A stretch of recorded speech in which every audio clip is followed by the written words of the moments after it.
Tokyo at night hums with a strange kind of energy, soft, patient, and unhurried.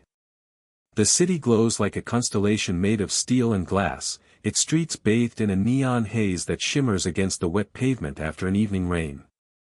Somewhere in the distance, the gentle sound of a train hums as it glides along its tracks, carrying passengers home. The vending machines blink like tiny lighthouses along narrow alleys, their fluorescent glow inviting the lone wanderer to stop for a can of warm coffee. But in this quiet, serene stillness, there is another presence, something unspoken, something that lingers just out of sight. The locals know it, even if they never say it aloud. This is the invisible shadow of the Yakuza. The Yakuza are not just criminals, they are a paradox, a living contradiction that has walked through the pages of Japanese history for centuries. They are feared, respected, hated, and admired all at once. To speak their name is to invite a chill, but also a strange fascination, for the Yakuza are not merely gangsters, they are storytellers, guardians of a dark tradition, and keepers of a code that demands silence. Tonight, under Tokyo's neon glow, we begin a journey into their hidden world. This is not the story of a single man or a single crime. This is the story of an entire brotherhood, a shadow society that has survived everything from samurai swords to skyscrapers. A story that hums in the quiet of the night like the distant buzzing of a neon sign, lulling you into its rhythm. Imagine yourself walking through Kabukicho, Shinjuku's infamous entertainment district. The bars and clubs are alive with muffled music, and the warm glow of lanterns spills into the street. Somewhere behind the doors of a smoky izakaya, a group of men sit together in silence, their bodies marked with full-length tattoos hidden under crisp white shirts. They speak little, their presence alone enough to command respect. Every person in that room knows who they are, and every patron knows not to ask questions.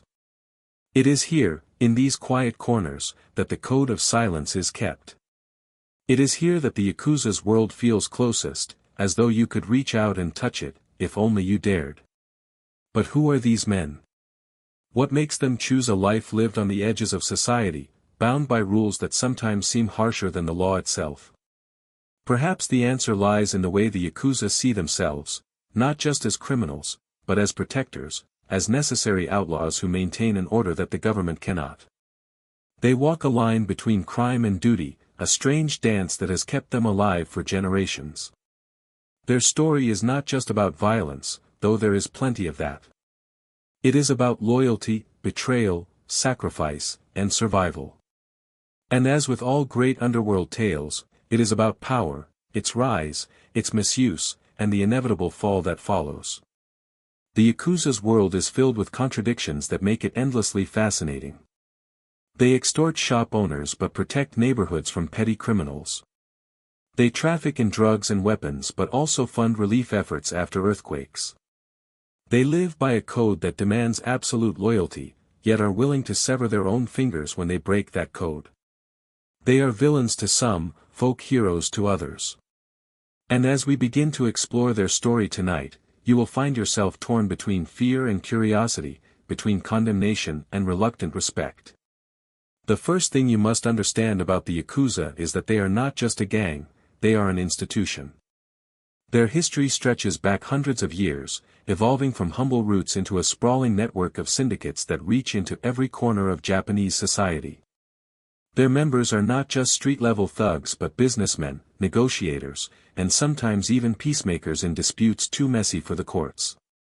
They are organized, methodical, and disciplined. And unlike many criminal organizations around the world, they do not hide completely in the shadows. Their offices have signboards, their leaders attend public funerals, and their presence is sometimes tolerated because it keeps more chaotic crime at bay.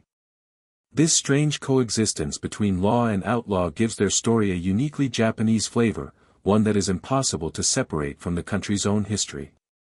Tonight, as you listen to their story unfold, imagine the faint glow of lanterns, the quiet rain outside your window, the distant hum of city life. Let yourself drift into this hidden world slowly, like stepping through a curtain into a place where time moves differently.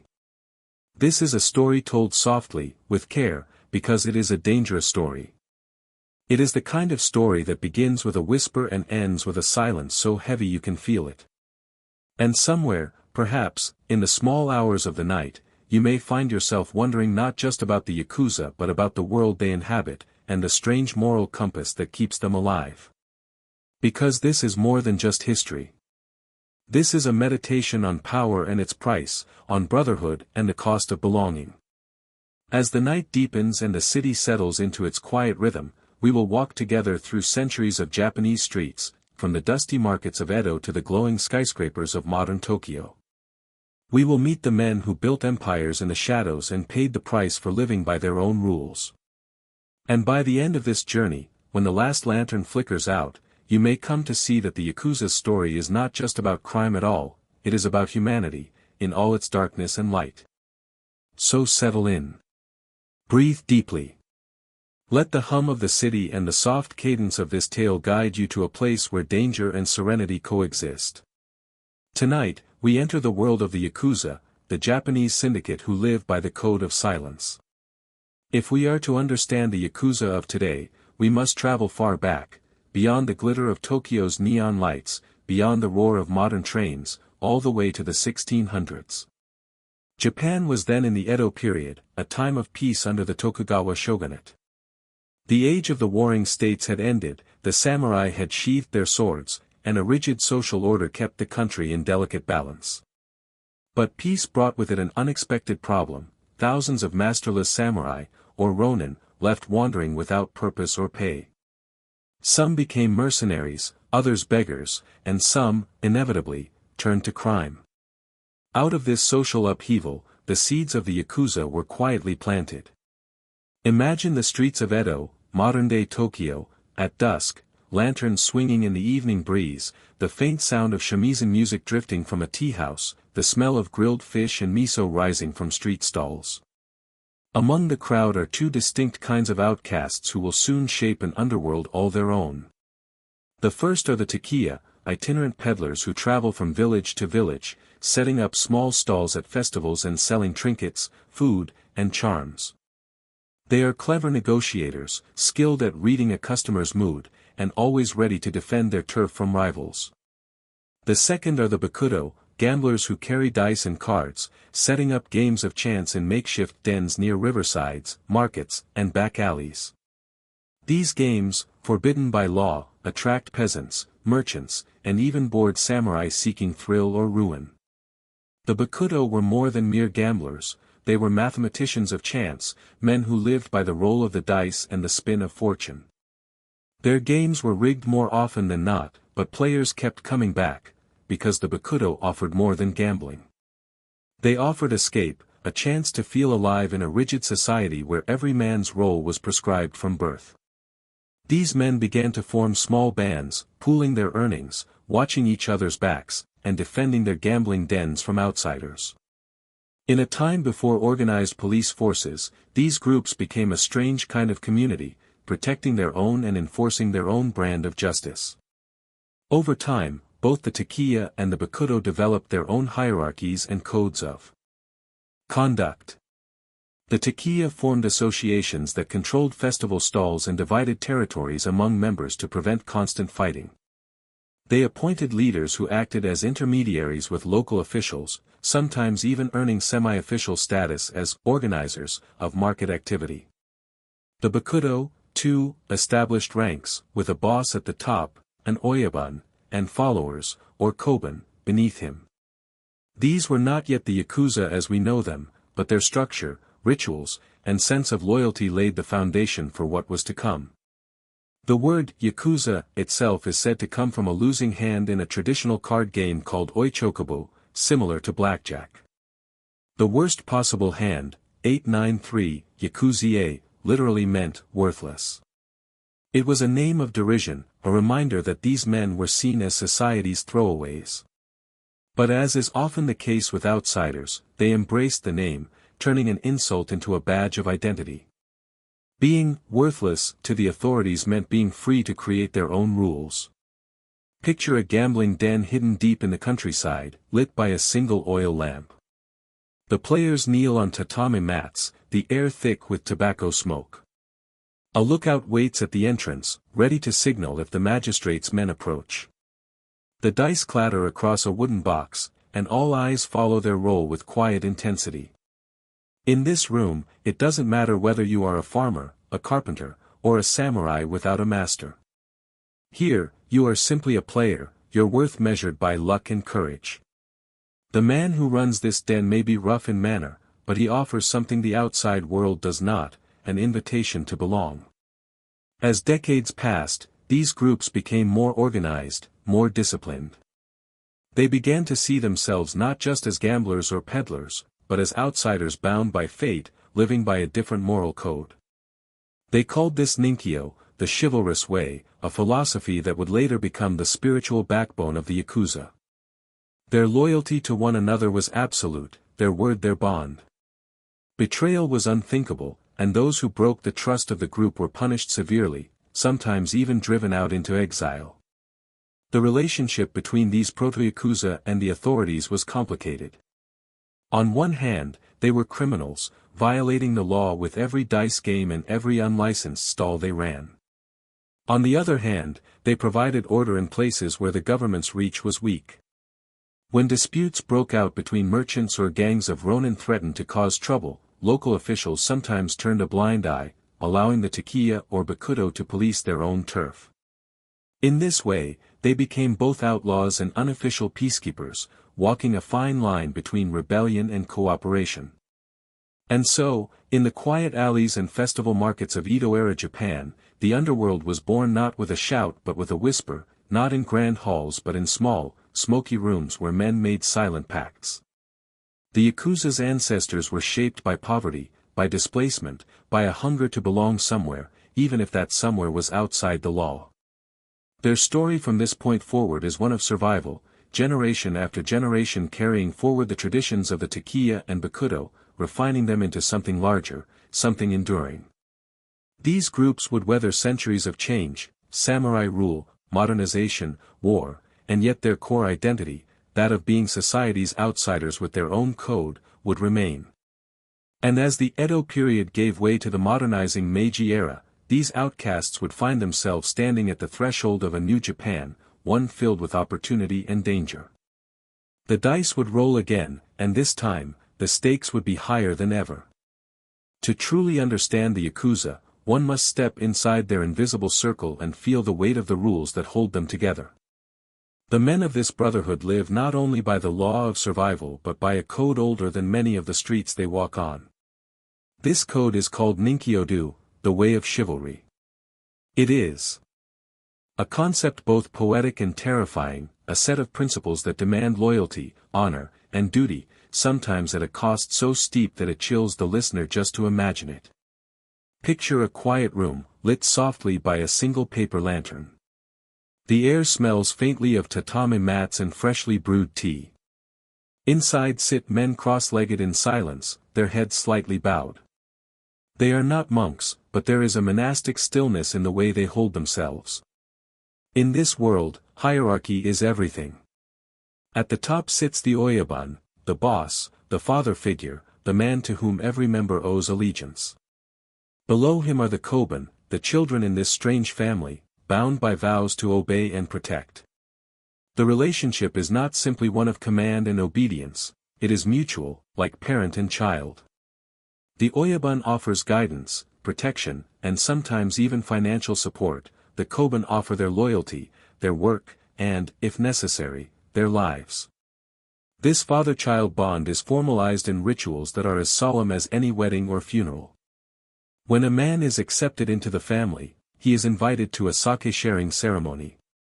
Imagine the scene, 2 cups placed carefully on a tray, the sound of sake being poured with deliberate grace.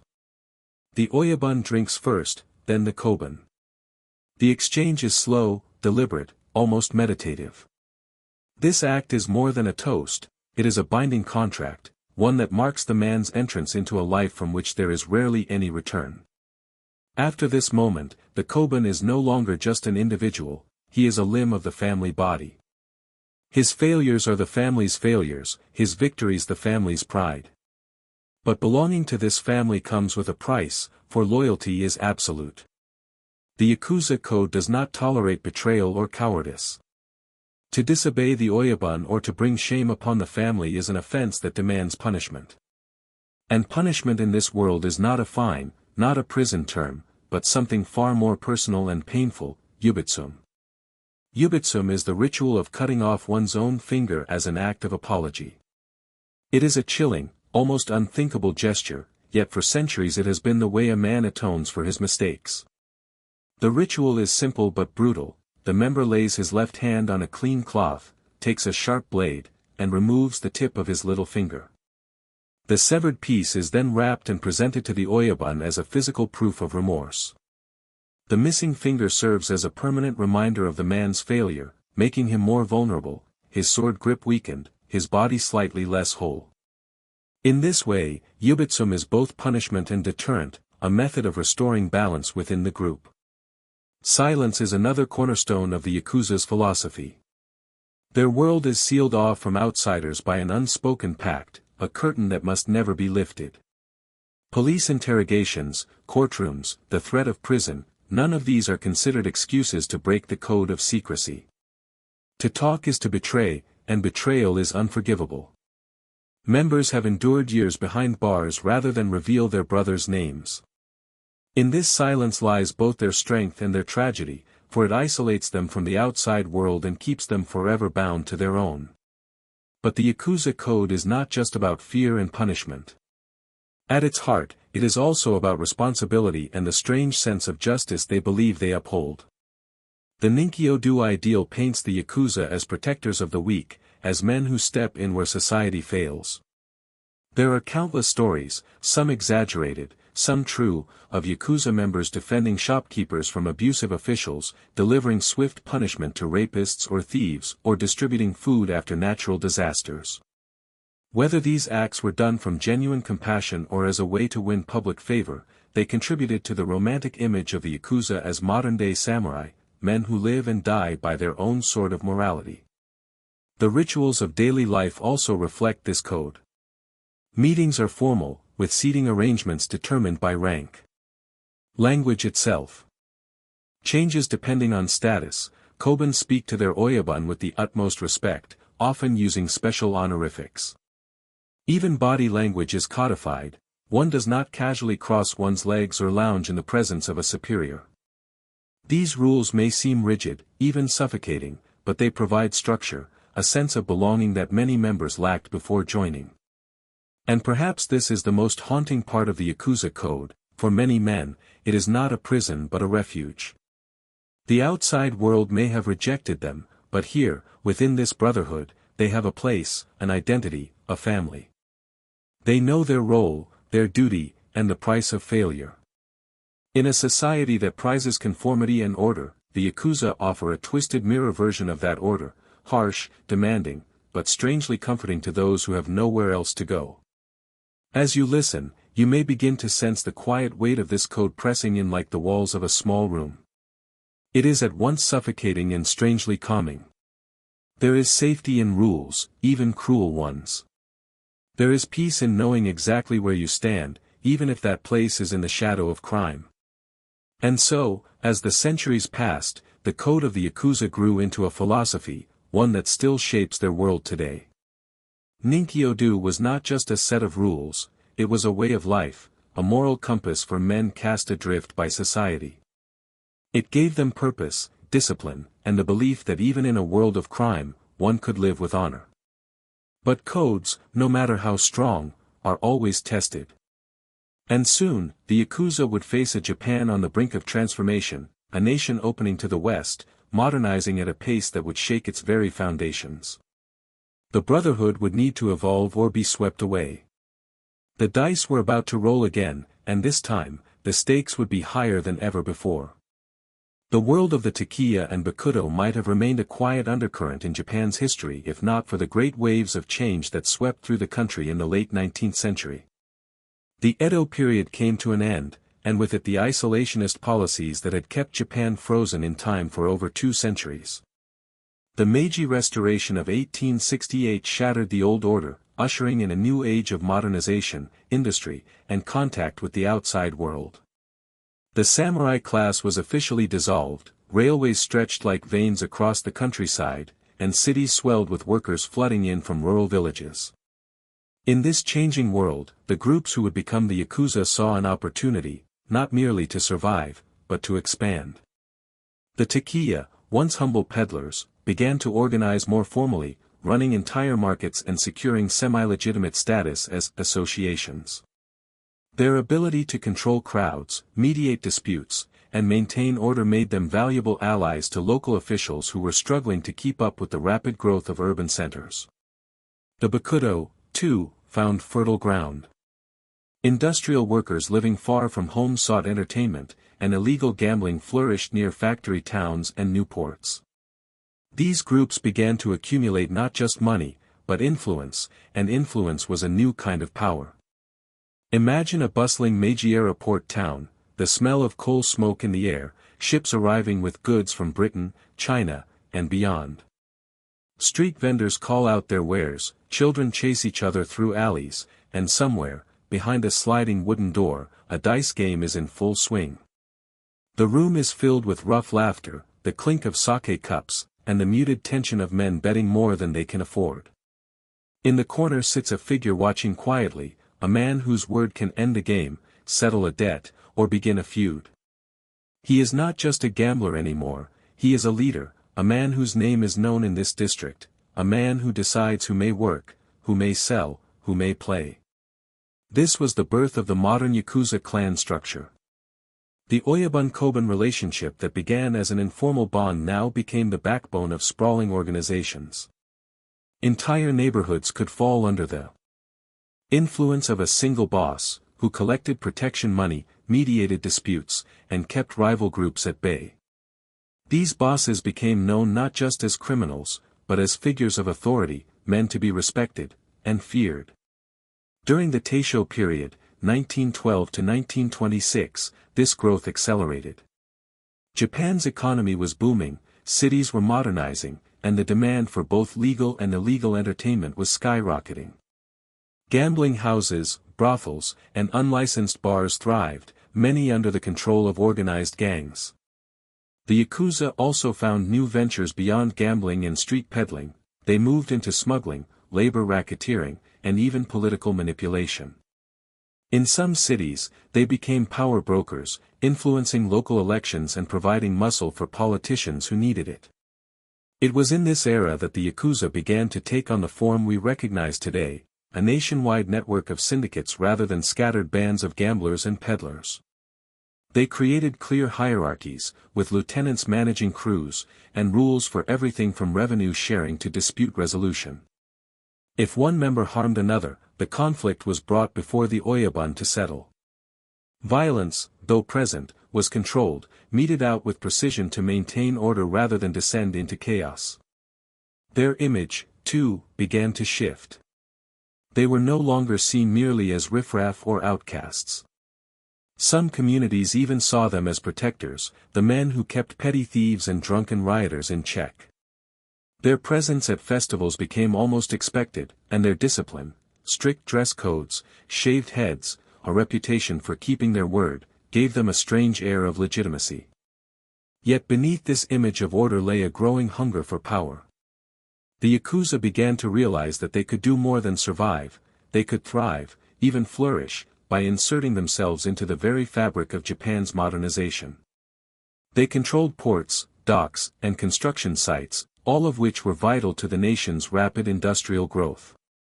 They became gatekeepers, deciding which goods moved and which did not, which laborers were hired and which were turned away. In some cases, they were even contracted by local authorities to provide security or break strikes, turning them into unofficial enforcers of social order. But with growth came competition, and with competition came blood. Rival gangs clashed in the streets, fighting over territory, gambling dens, and lucrative smuggling routes. The era of small-scale brawls gave way to more organized conflicts, and the first true Yakuza wars began to take shape. These battles were not just about money, they were about pride, about face, about the right to rule. And yet, even amid this violence, the rituals of honor remained. The sharing of sake between Oyabun and Koban, the strict codes of loyalty, the willingness to sacrifice for the group, these traditions became even more important as the clans grew larger and more complex. They were the glue that held the organization together, ensuring that no matter how far a man rose in rank, he remained bound to his family. By the end of the Taisho period, the Yakuza were no longer merely survivors on the fringes of society. They were participants in its evolution, powerful players in the game of modern Japan. They had transformed from drifting outcasts into shadow rulers of urban life. But with power comes attention, and with attention comes risk. The government, increasingly wary of the gang's influence, began to look for ways to control them. Laws were passed, raids were conducted, but the Yakuza adapted, slipping through the cracks, always one step ahead. The stage was now set for the next era, when Japan would be plunged into global conflict and the Yakuza would once again find themselves standing at a crossroads, ready to profit from chaos, but also facing dangers greater than any they had ever known. There are moments in life that divide everything into before and after.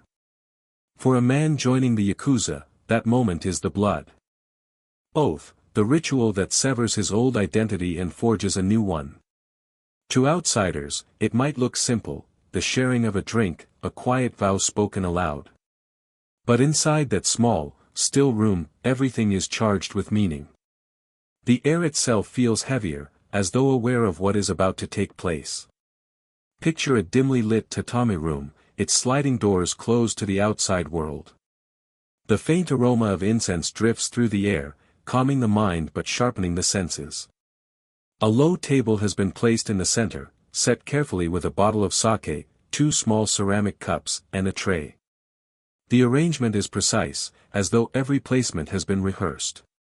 This is no casual drinking session. This is a ceremony that carries centuries of weight, a ritual that ties one man's fate to another's for the rest of his life. The initiate kneels on the floor, his head slightly bowed. His heart beats slowly, but firmly, like a drum echoing in the quiet room. He has been waiting for this day, preparing for this moment when he will leave behind the world of ordinary men and step fully into the shadows. Across from him sits the Oyabun, the boss, calm and still, his presence filling the room with silent authority. He does not speak yet. He waits. For in this ritual, timing is everything. When the moment is right, the sake is poured. First for the Oyabun, then for the initiate. The sound of the liquid filling the cups is startlingly loud in the hush of the room. The Oyabun takes his cup first, holding it with both hands, raising it slightly as a sign of solemn respect. Then he drinks. Only after he has finished does the initiate lift his own cup. This act, this single, deliberate sip, symbolizes far more than a simple drink. It is an exchange of destiny, a merging of lives. By sharing this sake, the initiate accepts the Oyabun not just as a boss but as a father. He becomes Koban, the child in this spiritual family. The words spoken are few, but they carry enormous weight. Promises are made, to obey, to remain loyal, to never betray the family. In some groups, there is even a written code that is read aloud, detailing the expectations: no treachery, no cowardice, no betrayal of secrets. These rules are not suggestions. They are vows that must be honored, no matter the cost. The moment after the last drop of sake is swallowed is almost sacred. It is the still point in which a man feels the weight of his choice settle onto his shoulders. He is no longer just himself. He carries the name of the family now. If he prospers, the family prospers. If he fails, the family bears the shame. This ceremony is sometimes called Sakazuki Goto, and though it may last only minutes, it marks the beginning of a bond that can last a lifetime. The Oyabun, too, has taken on a duty. He is now responsible for guiding and protecting this man. Their fates are intertwined. After the ritual, the mood often shifts. What was tense and formal becomes warmer. Other members may congratulate the new recruit, perhaps share a meal or a drink to celebrate his entry. But beneath the surface, the gravity of what has happened remains. This was not just a rite of passage, it was a spiritual adoption, a binding contract that no court can dissolve. For many, this moment is a kind of rebirth. Whatever they were before, an outcast, a drifter, a man with no name, ceases to matter. Now they belong. They have brothers who will stand by them, a father who will guide them, a place to call home. There is a strange comfort in this, even as it locks them into a life of crime. It is also a moment of no return. The path ahead is both narrow and steep. Should they fail, should they break the code, punishment will follow. And yet, for the man kneeling in that room, there is no hesitation. The sake has been shared, the promise made. The door has closed softly behind him, and the outside world has fallen away. These ceremonies are not open to outsiders. No cameras, no public record. They take place behind closed doors, in quiet rooms like the one you have imagined. This secrecy is part of what makes them so powerful. For centuries, these rituals have remained nearly unchanged, passed down from one generation of bosses to the next. Even today, in an age of surveillance cameras and police raids, the initiation rite survives. A modern recruit may wear a suit instead of a kimono, and the room may be lit by electric light instead of lanterns, but the meaning is unchanged. The sake is poured, the vows are spoken, and a man steps fully into the underworld. In this way, the Yakuza keep their traditions alive, even as the world around them changes. The blood oath is more than ceremony, it is the heartbeat of the entire organization, the ritual that transforms individuals into a single living body. And so, with every new member sworn in, the family grows stronger. The Oyabun's reach extends, the clan's influence spreads, and the wheel of fate turns once again. But the wider the reach, the greater the risks, and soon these families would find themselves caught in events far beyond the walls of their meeting rooms. A storm was coming, a war that would engulf all of Japan and push the Yakuza into new roles they had never played before. The world that the Yakuza had built through the Meiji and Taisho eras was about to be tested in ways no one could have foreseen. The 1930s brought tension, militarization, and the shadow of war. Japan was on a collision course with the world, expanding into Manchuria, clashing with China, and eventually confronting the Allied powers. The air itself felt heavier in those years, as if the entire nation was holding its breath. And in this tightening atmosphere, the Yakuza moved carefully, quietly, watching as the tides of history rose around them. Imagine Tokyo on a winter morning in the late 1930s. The streets are filled with soldiers in uniform, their boots clattering against the stone pavement. Banners bearing the rising sun hang from government buildings, and the air smells faintly of coal smoke and tension. The newspapers speak of victories abroad, of national pride and sacrifice, but behind the patriotic headlines, scarcity is beginning to creep into daily life. Food prices rise. Basic goods become harder to find. And wherever scarcity exists, black markets soon follow. The Yakuza were uniquely suited to thrive in this environment. They had networks of suppliers, secret routes for moving goods, and a readiness to deal with danger that most ordinary merchants did not possess. As rationing tightened, they began to control the flow of rice, sugar, tobacco, and sake, selling these precious commodities for a price. In back alleys and quiet tea houses, deals were struck under the watchful eye of gang intermediaries. It was risky work, getting caught could mean imprisonment or worse, but the profits were too great to resist. Gambling, too, did not stop during the war. If anything, it became more desperate. Soldiers on leave, factory workers exhausted from endless shifts, even minor officials all sought a release from the tension of wartime life. The Yakuza provided that escape. Dice games and card houses stayed open in secret, their lamps dimmed, their guards posted at every entrance to warn of police or military police raids. But the Yakuza's involvement in wartime Japan was not limited to smuggling and gambling. Some bosses developed quiet relationships with the very government officials who were supposed to be enforcing order. In some cases, Yakuza members acted as intermediaries, supplying scarce materials to the military or helping to keep the docks running smoothly. Others turned to extortion, threatening to disrupt production unless they were paid off. In a strange way, they became both parasites and partners in Japan's war machine, feeding off the chaos but also helping to keep the wheels turning. There are accounts of Yakuza groups smuggling not just food but weapons, fuel, and information. Some even dealt in the black market trade of military goods, selling stolen uniforms, boots, and equipment. The lines between survival, crime, and patriotism blurred. 4. The Yakuza, this was business, war was simply another opportunity to profit. As the war dragged on, the situation grew more desperate. By 1944, air raid sirens were a nightly reality in Tokyo. Families dug shelters. Entire neighborhoods were reduced to ash by firebombs. The Yakuza, like everyone else, suffered losses, some members were drafted, others killed in the bombings. But even in this devastation, their networks endured. In the ruins of bombed-out cities, they organized the distribution of stolen food, cigarettes, and medicine, often charging high prices but ensuring that those who could pay got what they needed.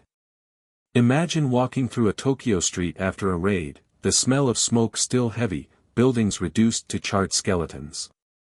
People sift through the rubble in silence, looking for anything salvageable. And somewhere, in the corner of what used to be a storehouse, a Yakuza middleman is quietly arranging for a shipment of rice to be sold at dawn, rice that came from who knows where, carried through dangerous territory, and guarded every step of the way. In some communities, these men were seen almost as saviors. When the official distribution systems failed, the Yakuza filled the gap, bringing food and fuel when no one else could. This bought them a strange kind of respect, even gratitude. People turned a blind eye to their crimes because, without them, survival would have been even harder. But there was a darker side. Violence increased during this time. Competition for resources was fierce, and gangs clashed over control of territory and smuggling routes. The police, stretched thin by wartime duties, struggled to keep order. In some cities, the Yakuza became the de facto rulers of entire districts, enforcing their own rules and punishing those who defied them. And then came August 1945. 2 bombs fell on Hiroshima and Nagasaki, and within days, the war was over. Japan was defeated. Its cities lay in ruins, its economy shattered, its people hungry and homeless. For the Yakuza, this was both a tragedy and an opportunity. The surrender of Japan would not mean the end of their power, it would mark the beginning of their most dramatic rise. In the weeks after the war, the black markets exploded. American occupation troops brought new goods, new currencies, and new opportunities for profit. The Yakuza were ready, positioned to control this new underworld economy. But that is the next chapter in their story. For now, as the smoke of war slowly clears, the syndicates that survived find themselves standing amid the rubble, stronger than ever, waiting for the dawn of a new age, an age that would see them rise to heights no one could have predicted. The war had ended, but peace did not come gently to Japan. The cities lay in ruins, smoke still curling from the charred skeletons of neighborhoods. Millions were homeless, their possessions reduced to ash. Food was scarce, clean water harder still to find, and the official rationing system could not keep up with the desperation. Into this chaos stepped a familiar presence, the Yakuza, ready to fill the void left by a collapsed state. Imagine Tokyo in late 1945. The streets are crowded with people carrying makeshift bundles, looking for food, shelter, or lost family members. American jeeps roll through the rubble-strewn roads, their headlights cutting across the darkness. Loudspeakers broadcast new orders from the Allied occupation forces, but enforcement is uneven at best. It is a city in transition, caught between defeat and reconstruction, discipline and disorder. And in this vacuum, the black markets flourished. Known as Yamaguchi, these black markets became the beating heart of post-war survival. Here, In open-air stalls or hidden alleyways, one could buy almost anything: rice, miso, sugar, meat, American cigarettes, chocolate, even nylon stockings smuggled in by enterprising GIs. The official ration might allow a person a few hundred grams of rice a day, but at the Yamaguchi, if you had the money, you could eat well. And who controlled these markets? The Yakuza. They took over entire districts, charging stall owners for protection, controlling prices, and deciding who was allowed to trade. The Oyabun sat like shadow mayors, their men collecting daily fees, keeping thieves and rivals away, and ensuring that order, of a kind, was maintained. They were ruthless when necessary, but also surprisingly efficient. For many ordinary citizens, this underworld order was preferable to no order at all. Picture the scene: rows of makeshift stalls under a tangle of ropes and tarps, lanterns swaying in the evening breeze, the smell of grilled fish mixing with the dust of crumbling buildings.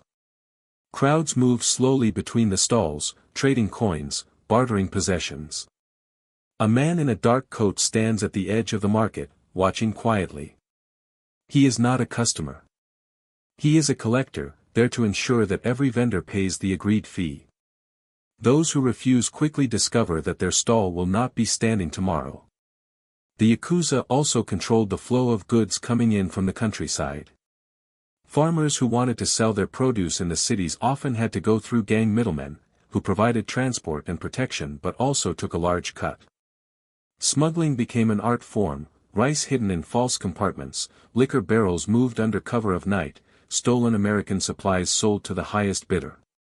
And yet, there was a strange duality in their role. While they profited from scarcity, they also kept violence in check.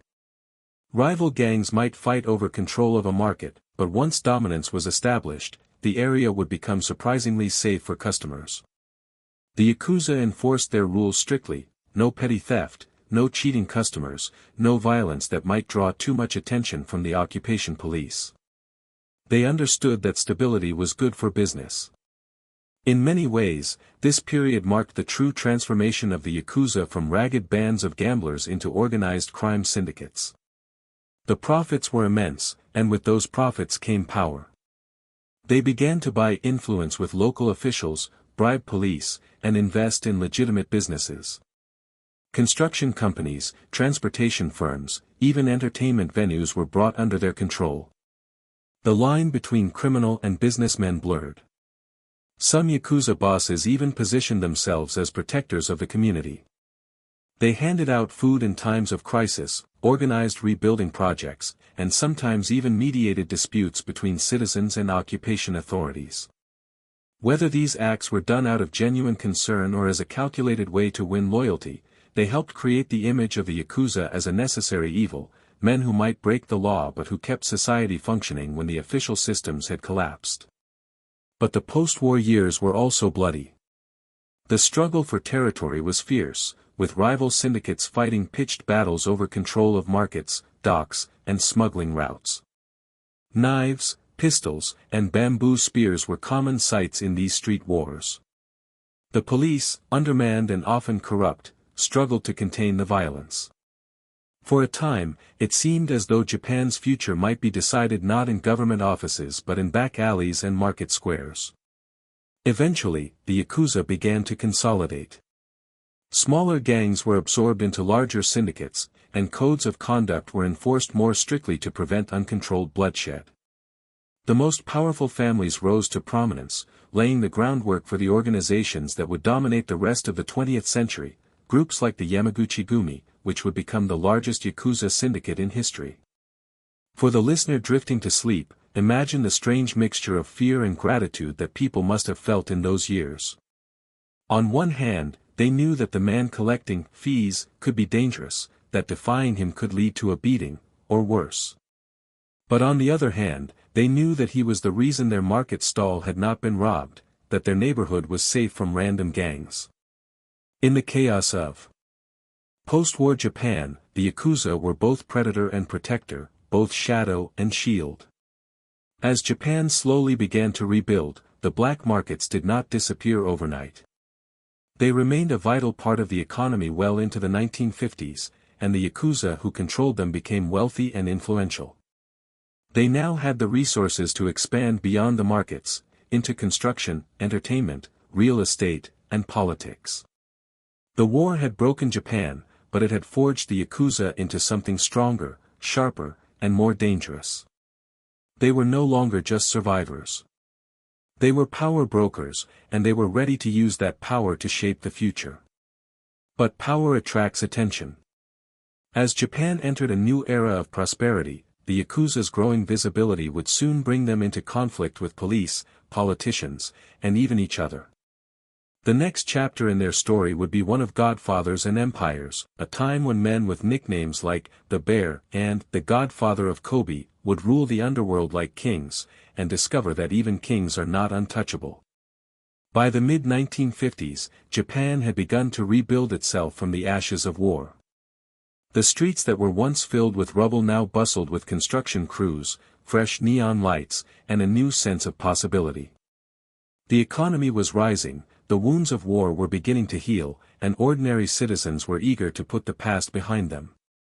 But while the surface glittered with hope, a shadow empire thrived just below it, an empire built not by governments or corporations, but by men whose power came from fear, loyalty, and an unbreakable code. This was the era of the Yakuza godfathers, the men who transformed the underworld into something vast, disciplined, and almost corporate. Imagine walking through the port city of Kobe during these years. The air is thick with the smell of salt and diesel as cargo ships unload crates at the docks. Workers shout, sweat dripping from their brows as they move goods off the ships. And somewhere nearby, sitting in a quiet office above a gambling parlor, is a man whose word controls it all. His name is Kazuo Tauka, and he is the Oyabun of the Yamaguchi-gumi, the group that would soon become the most powerful Yakuza syndicate in Japan. Tauka was not a man of flashy excess. He was calm, measured, and immensely strategic, the kind of leader who understood that brute force could win a battle, but only discipline could win an empire. Under his guidance, the Yamaguchi-gumi expanded far beyond simple gambling dens and protection rackets. They moved into construction, entertainment, shipping, and even politics. If a skyscraper was being built in Kobe, there was a good chance the concrete contracts flowed through Tauka's men. If a nightclub opened its doors in Osaka, the Yamaguchi-gumi had likely ensured its safety.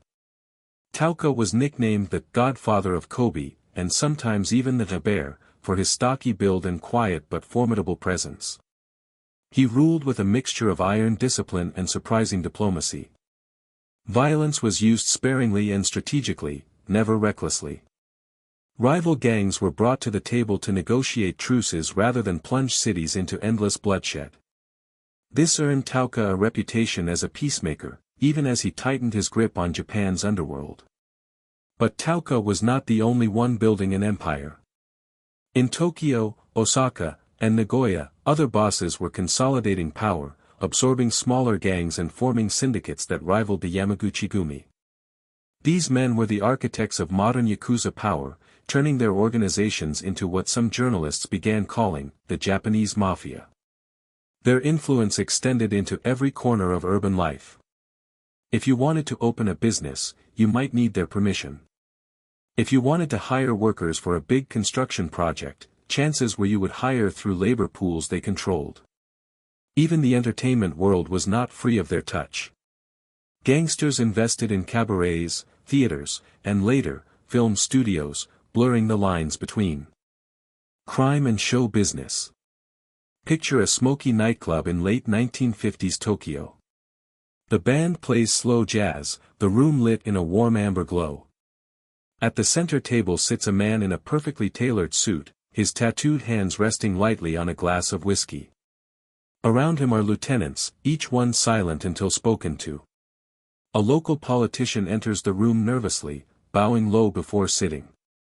Deals are made quietly, nods exchanged. The future of a district might be decided right there, over drinks and cigarettes, while the music plays on as if nothing important is happening. These bosses were not merely criminals, they were power brokers. They could mobilize hundreds of men with a single order, influence elections, and even steer city development projects. Some were seen as necessary figures, keeping street crime down and ensuring order where the government struggled to maintain control. Others were feared as ruthless extortionists, willing to cripple businesses that defied them. Despite their wealth and power, the Yakuza godfathers maintained the rituals of old.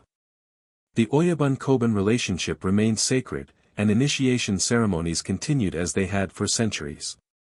Discipline was strict, a member who stepped out of line faced yubitsum or worse. This mixture of modern ambition and ancient tradition gave the Yakuza a unique identity, an organization both futuristic and feudal, operating in the gleaming cities of post-war Japan yet bound by samurai-era honor codes.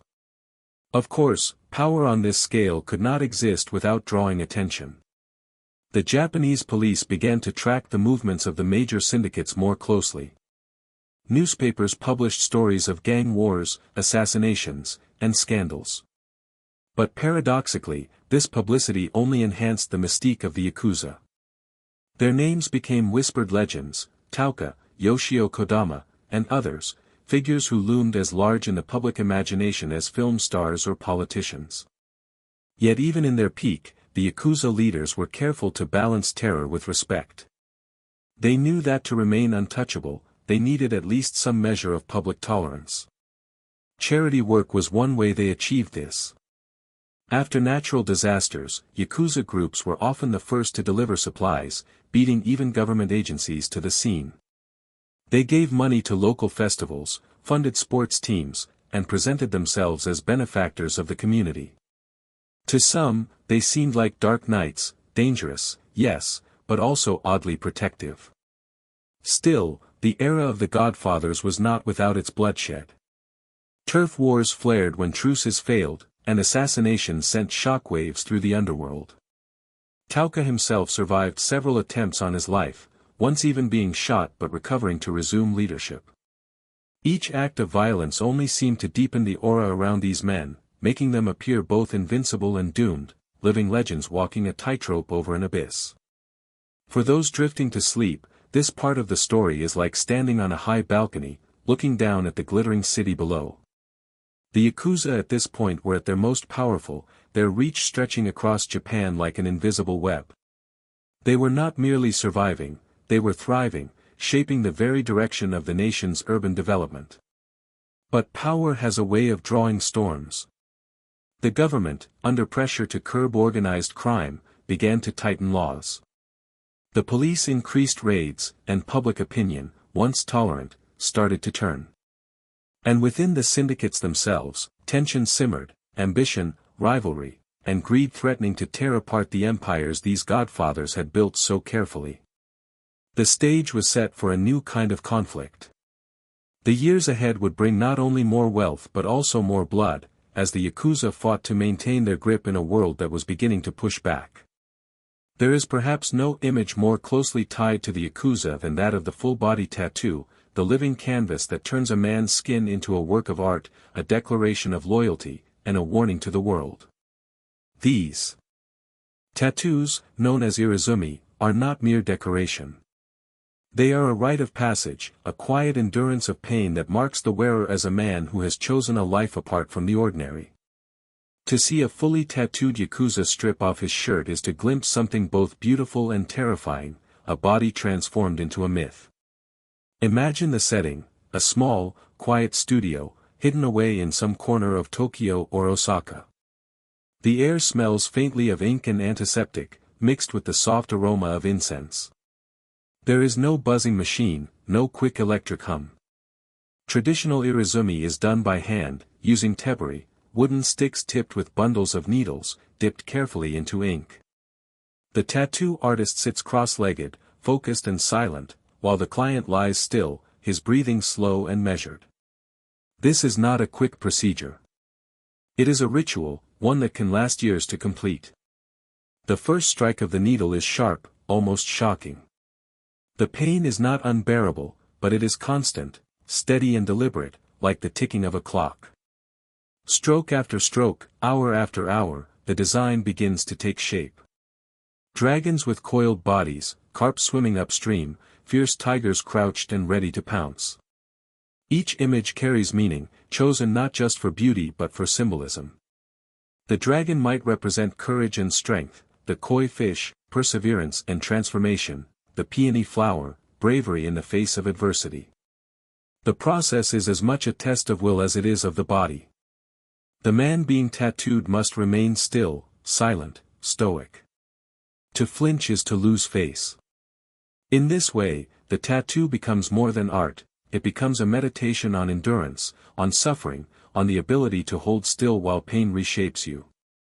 When the session is over, the skin is raw, swollen, the ink glistening.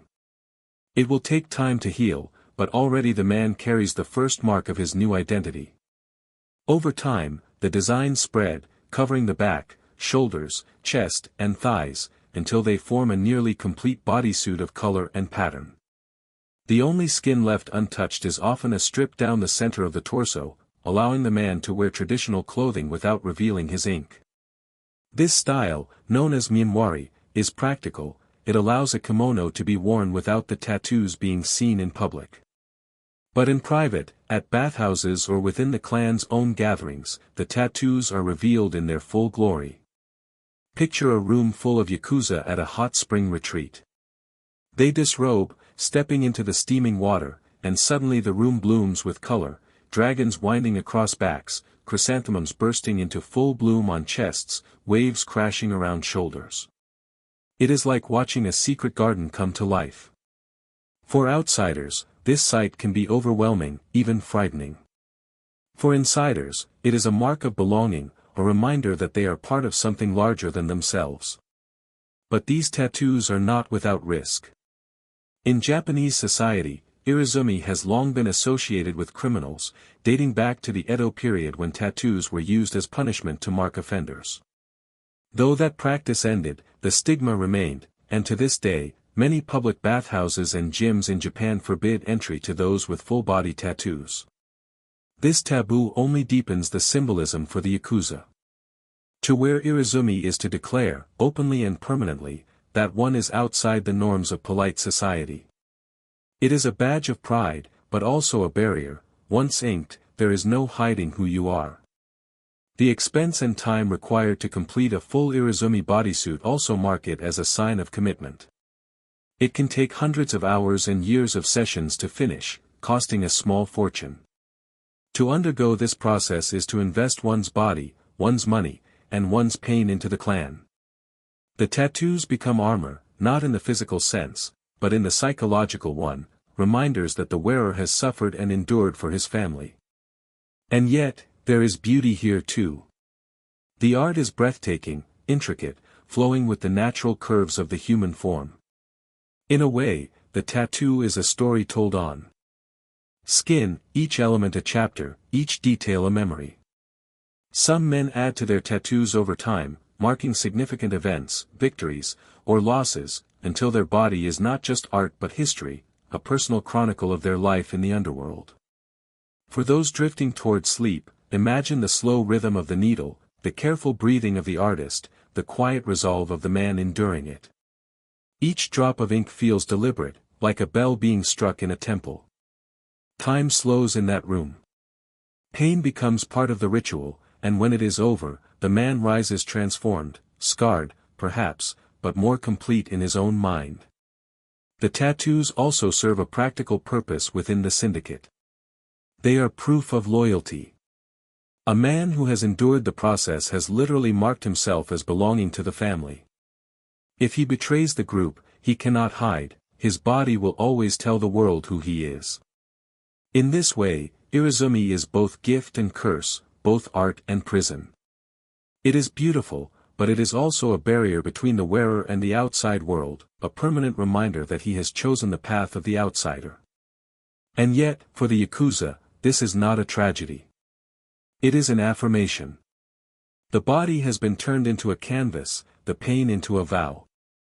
And when the tattoos are complete, when the last session is finished and the last scab healed, the man stands as a living symbol of everything the Yakuza represent: strength, endurance, loyalty, and defiance. But as much as these tattoos symbolize belonging, they also symbolize secrecy. They are meant to be hidden, revealed only in trusted spaces. And behind that secrecy lies another layer of the Yakuza code, one that demands silence, even in the face of death. For no matter how beautiful the ink, it means nothing if the man wearing it cannot keep his word. There is a saying within the underworld that words are more dangerous than weapons. A blade can wound a man, but a word spoken carelessly can destroy a whole family. For the Yakuza, silence is not just a habit, it is survival. Their code of secrecy is as binding as the vows they make to their oyabun. And when that code is broken, the punishment is swift, severe, and unforgettable. Imagine a quiet back room in a Yakuza headquarters. The walls are plain, the air heavy with cigarette smoke. A single man kneels in the center of the room, his head bowed, his hands trembling just slightly. Around him, his brothers sit in silence, watching. He has done something unthinkable, he has spoken out of turn, revealed information to an outsider, or disobeyed a direct order.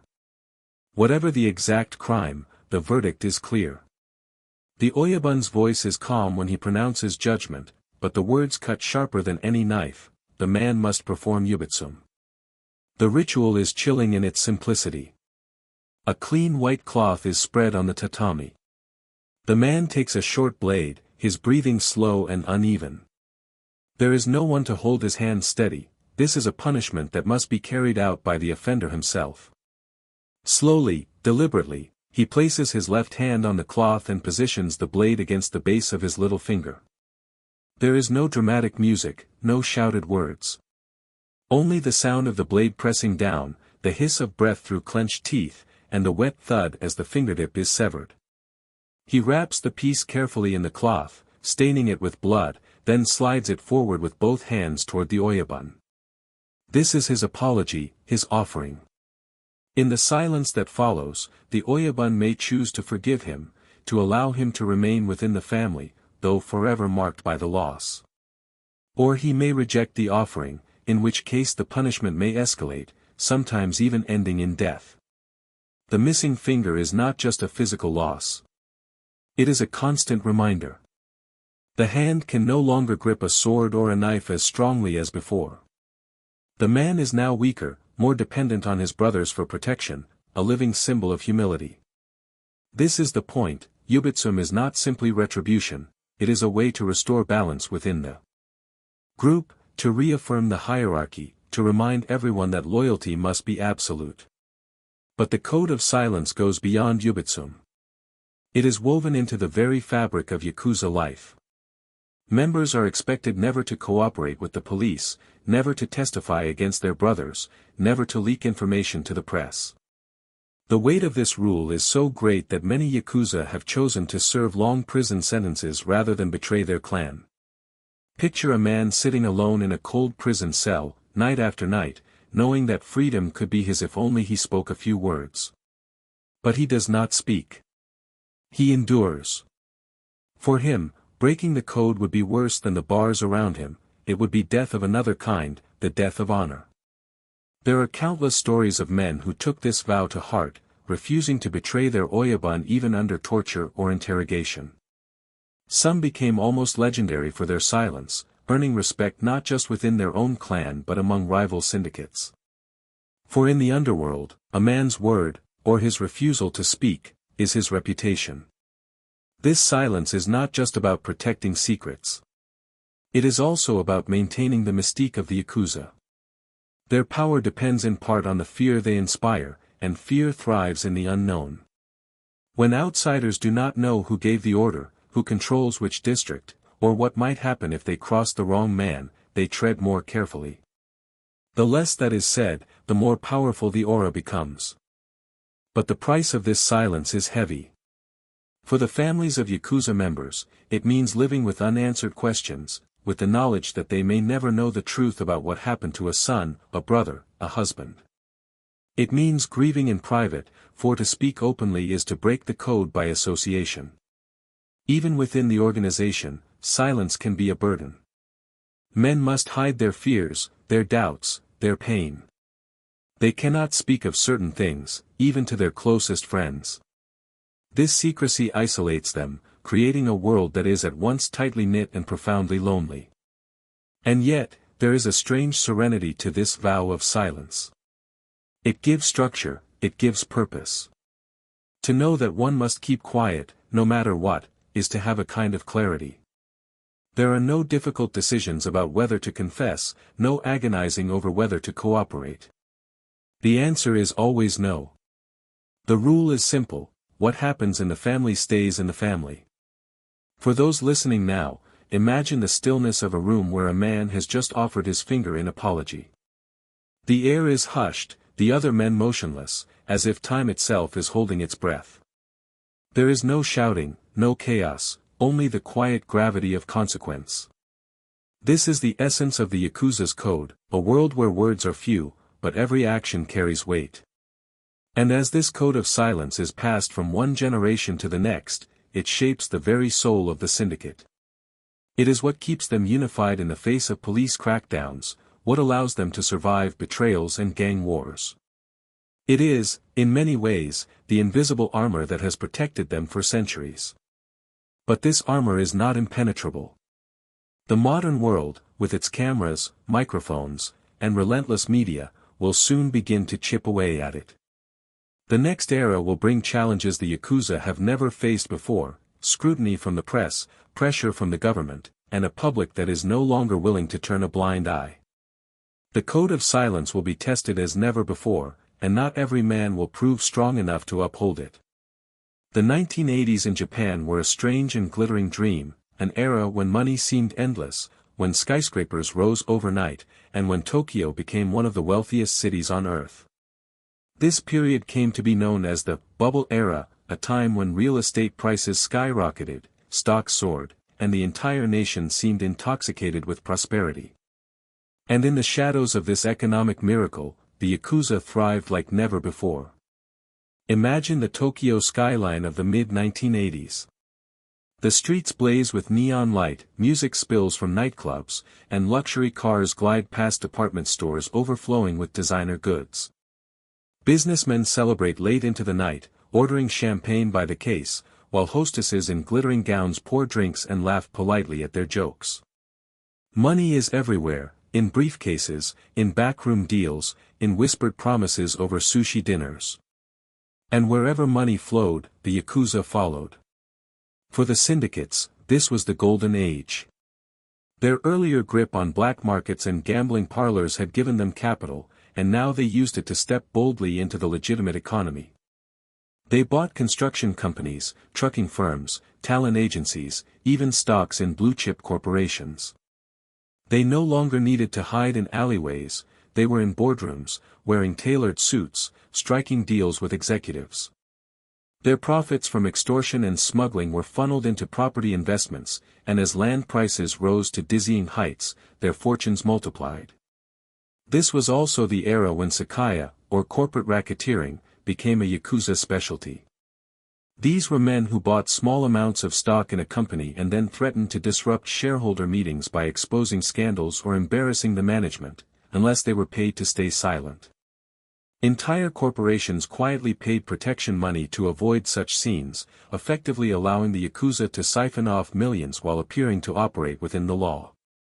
The Yakuza also became power players in the entertainment industry. They managed singers, funded film productions, and controlled nightclubs where celebrities and politicians came to unwind.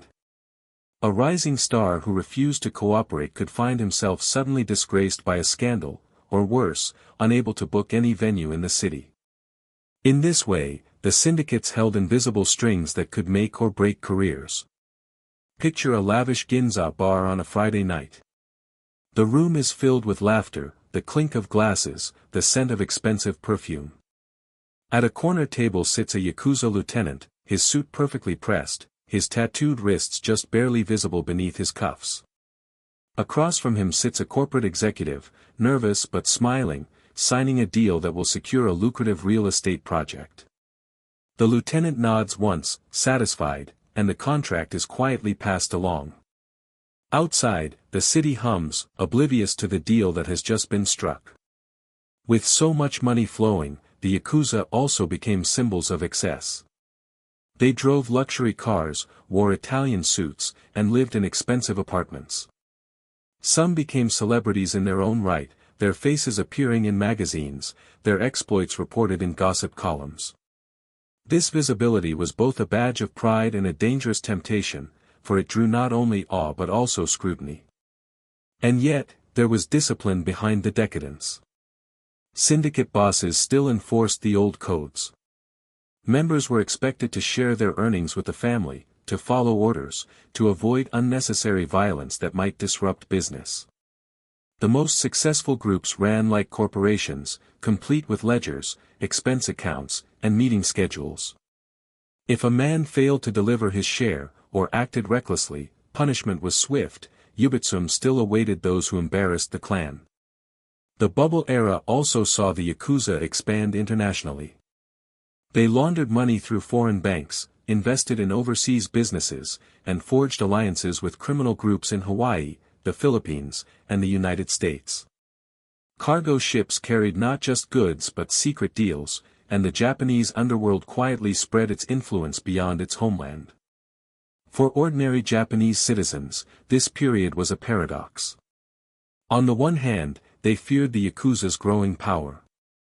On the other, they admired the spectacle, the suits, the cars, the aura of untouchable authority.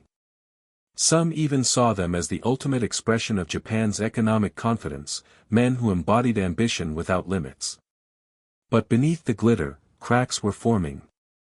The very visibility that made the Yakuza seem glamorous also made them a target.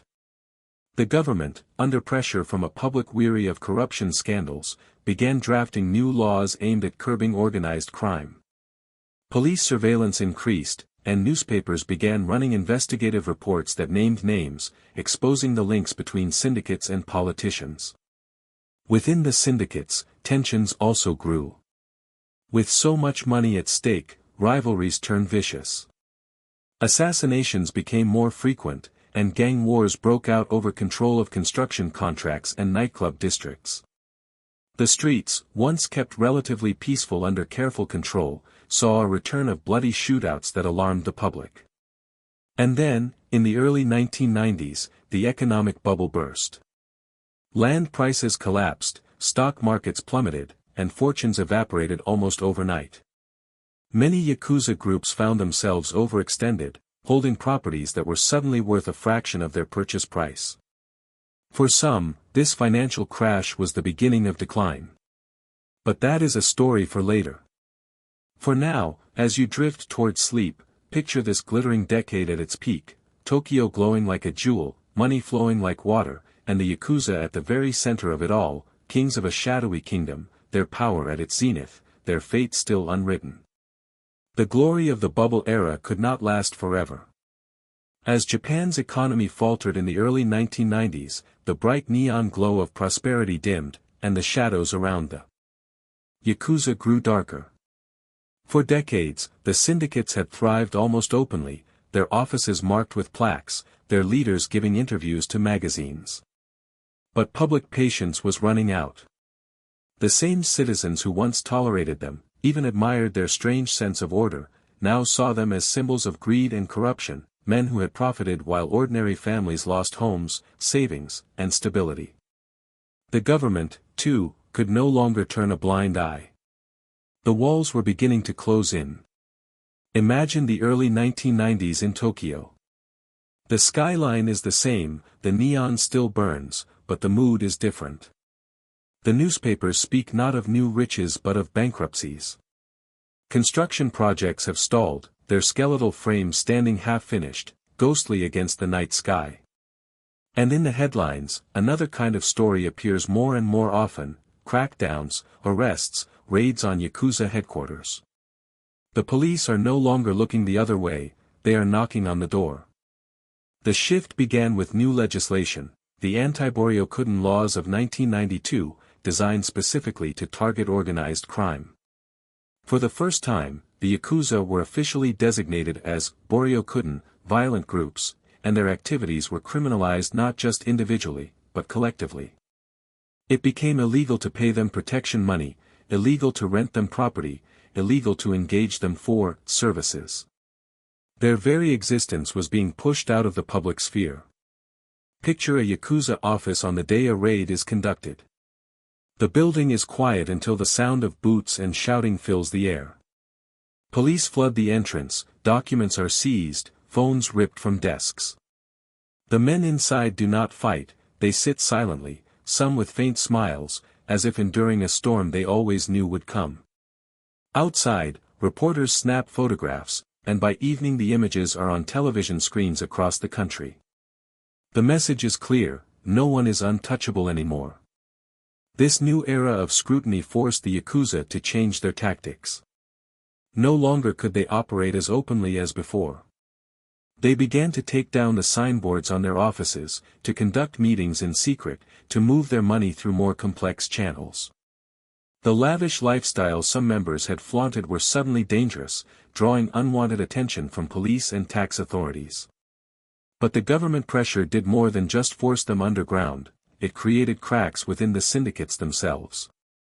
Some members, facing longer prison sentences and with fewer ways to make money legally, began to question their loyalty.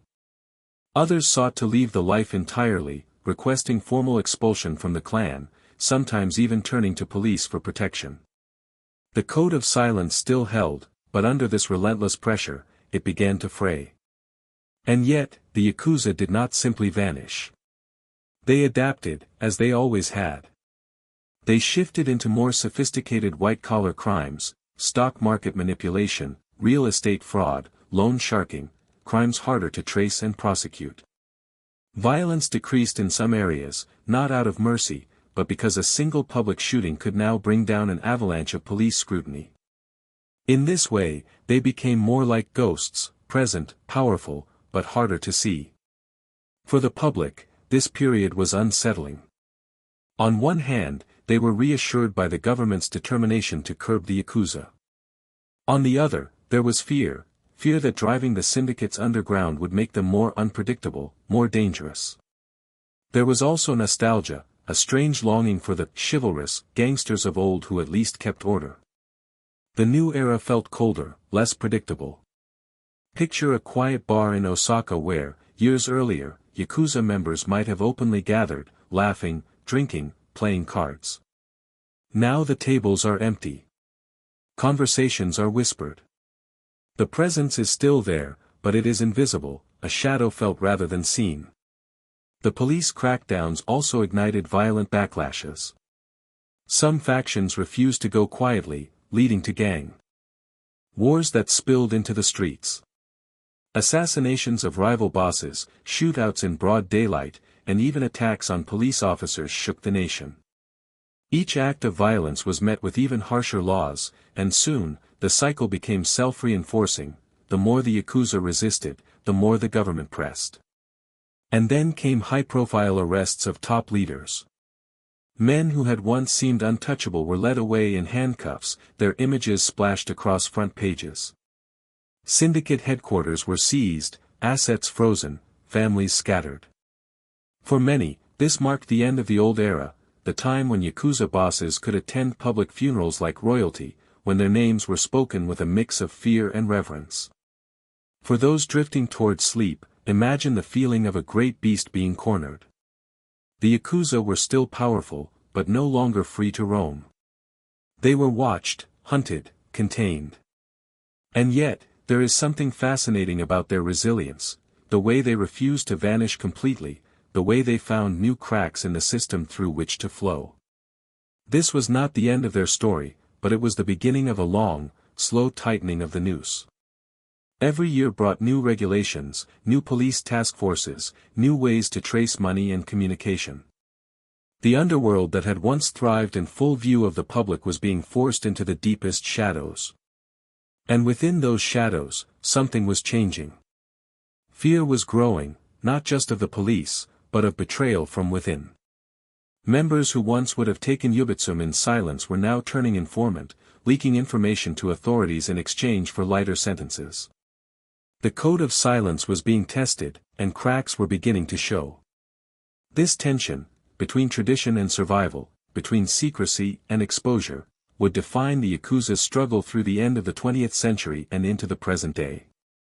And as we move forward, we will step into the lives of ordinary citizens, to see how it felt to live under the shadow of these syndicates as their power was challenged like never before. Life in a town under Yakuza control is a paradox, at once safer and more frightening than life beyond their reach. To understand it, you must imagine the streets not as battlegrounds of constant chaos, but as places where danger is invisible, lurking just behind a paper door or in the backroom of a small shop. It is a life lived under a shadow, where everyone knows the rules but no one dares to speak them aloud. Picture a quiet neighborhood on the outskirts of Osaka. It is evening, and lantern light spills onto the wet pavement after a light rain. The air smells of grilled yakitori from the corner stand and the faint sweetness of blooming flowers from a nearby shrine. Shopkeepers are closing their shutters for the night, bowing politely to one another as they sweep their storefronts. And then, at the far end of the street, a black sedan pulls up. Its engine idles softly. Two men step out, dressed in crisp dark suits. They walk slowly, deliberately, not hurried but not lingering either. Heads bow as they pass, not in greeting, but in silent acknowledgement. Everyone knows who they are. The men step into a small bar, one that looks like any other, but inside is something more. The bar is quiet, the lights dim, the smell of cigarette smoke heavy in the air. The owner greets them with a deep bow and quickly brings out drinks. There is no discussion of money, not yet. This is not a shakedown, at least not in the overt sense. The conversation is polite, even warm, but beneath every word is an unspoken understanding: the fee will be collected. Whether it is called protection money or a community contribution, everyone pays. For most shop owners, it is easier to comply than resist. Refusing to pay means risking broken windows, vandalism, harassment, or worse, the quiet ruin of one's reputation that drives customers away. And so, the payment is made, envelopes passed under the counter, ledgers updated. The next day, the shopkeeper will find that his business runs smoothly, that no one bothers him, that troublesome drunks are escorted away before they cause damage. This is the strange bargain of living under Yakuza rule. On one hand, it is extortion, a tax paid under the threat of harm. On the other, it is a form of order. Petty crime is low, because the syndicate will not tolerate chaos in its own territory. If a thief is caught stealing from a shopkeeper who pays his dues, punishment will come quickly, not from the police, but from the Yakuza themselves. For ordinary residents, this duality creates a constant tension. They feel both protected and trapped. Children are told not to stare at the men with the slicked back hair. Women cross the street when they see a group of them gathered outside a bar, even if those men might never lay a hand on them. The very presence of the syndicate is enough to keep everyone cautious, polite, deferential. Imagine walking through this town as a stranger. You would sense it almost immediately: the way conversations lower when you enter a room, the way shopkeepers glance toward the door before answering certain questions, the way people avoid saying names. It is not overt fear, not panic. It is a quiet, constant awareness, like the hum of electricity in the walls. In some neighborhoods, the Yakuza even hold public events, sponsoring local festivals, funding fireworks shows, donating money to shrines. These gestures are not purely altruistic. They reinforce the image of the syndicate as benefactors, men who give back to the community they protect. Children might grow up seeing these men as figures of respect, not just fear. But the fear is always there, just below the surface. When a rival gang encroaches on the territory, violence can erupt suddenly, shattering the fragile peace. A bar might be shot up in the middle of the night. A car might explode. In the morning, the townspeople sweep up the glass and carry on as if nothing happened, but the tension lingers like a chill in the air. There are also stories whispered among neighbors, of shopkeepers who tried to resist, who called the police instead of paying. Some had their shops burned. Others vanished altogether. Whether all these stories are true hardly matters, their very existence keeps everyone obedient. For those listening as they drift toward sleep, Picture the slow rhythm of this life, the closing shutters, the murmured conversations, the quiet exchanges of money. It is not the chaos of a crime-ridden city, but the controlled stillness of a place where everyone knows their role. There is a strange calm here, but it is the calm of a forest where a predator moves silently just out of sight. Living under Yakuza influence means living with contradictions. People resent the payments but rely on the protection. They fear the men in suits but also greet them respectfully when they pass. It is a delicate balance, one that can hold for years, until the day it doesn't. Because sooner or later, something always disrupts the equilibrium. A rival group pushes too far. A shopkeeper decides he has had enough. A young man in the syndicate makes a reckless move that draws police attention. And when that happens, the entire neighborhood feels the consequences. This is the human cost of the Yakuza's power, not just the broken bones or the stolen money, but the way fear seeps into daily life, shaping every decision, every glance, every whispered word. It is the invisible weight that everyone carries, even as they go about their ordinary routines. And as the years pass, this quiet pressure builds. The next chapter in the Yakuza's story will show what happens when that pressure erupts into open conflict, when rival clans wage war and the streets run with blood.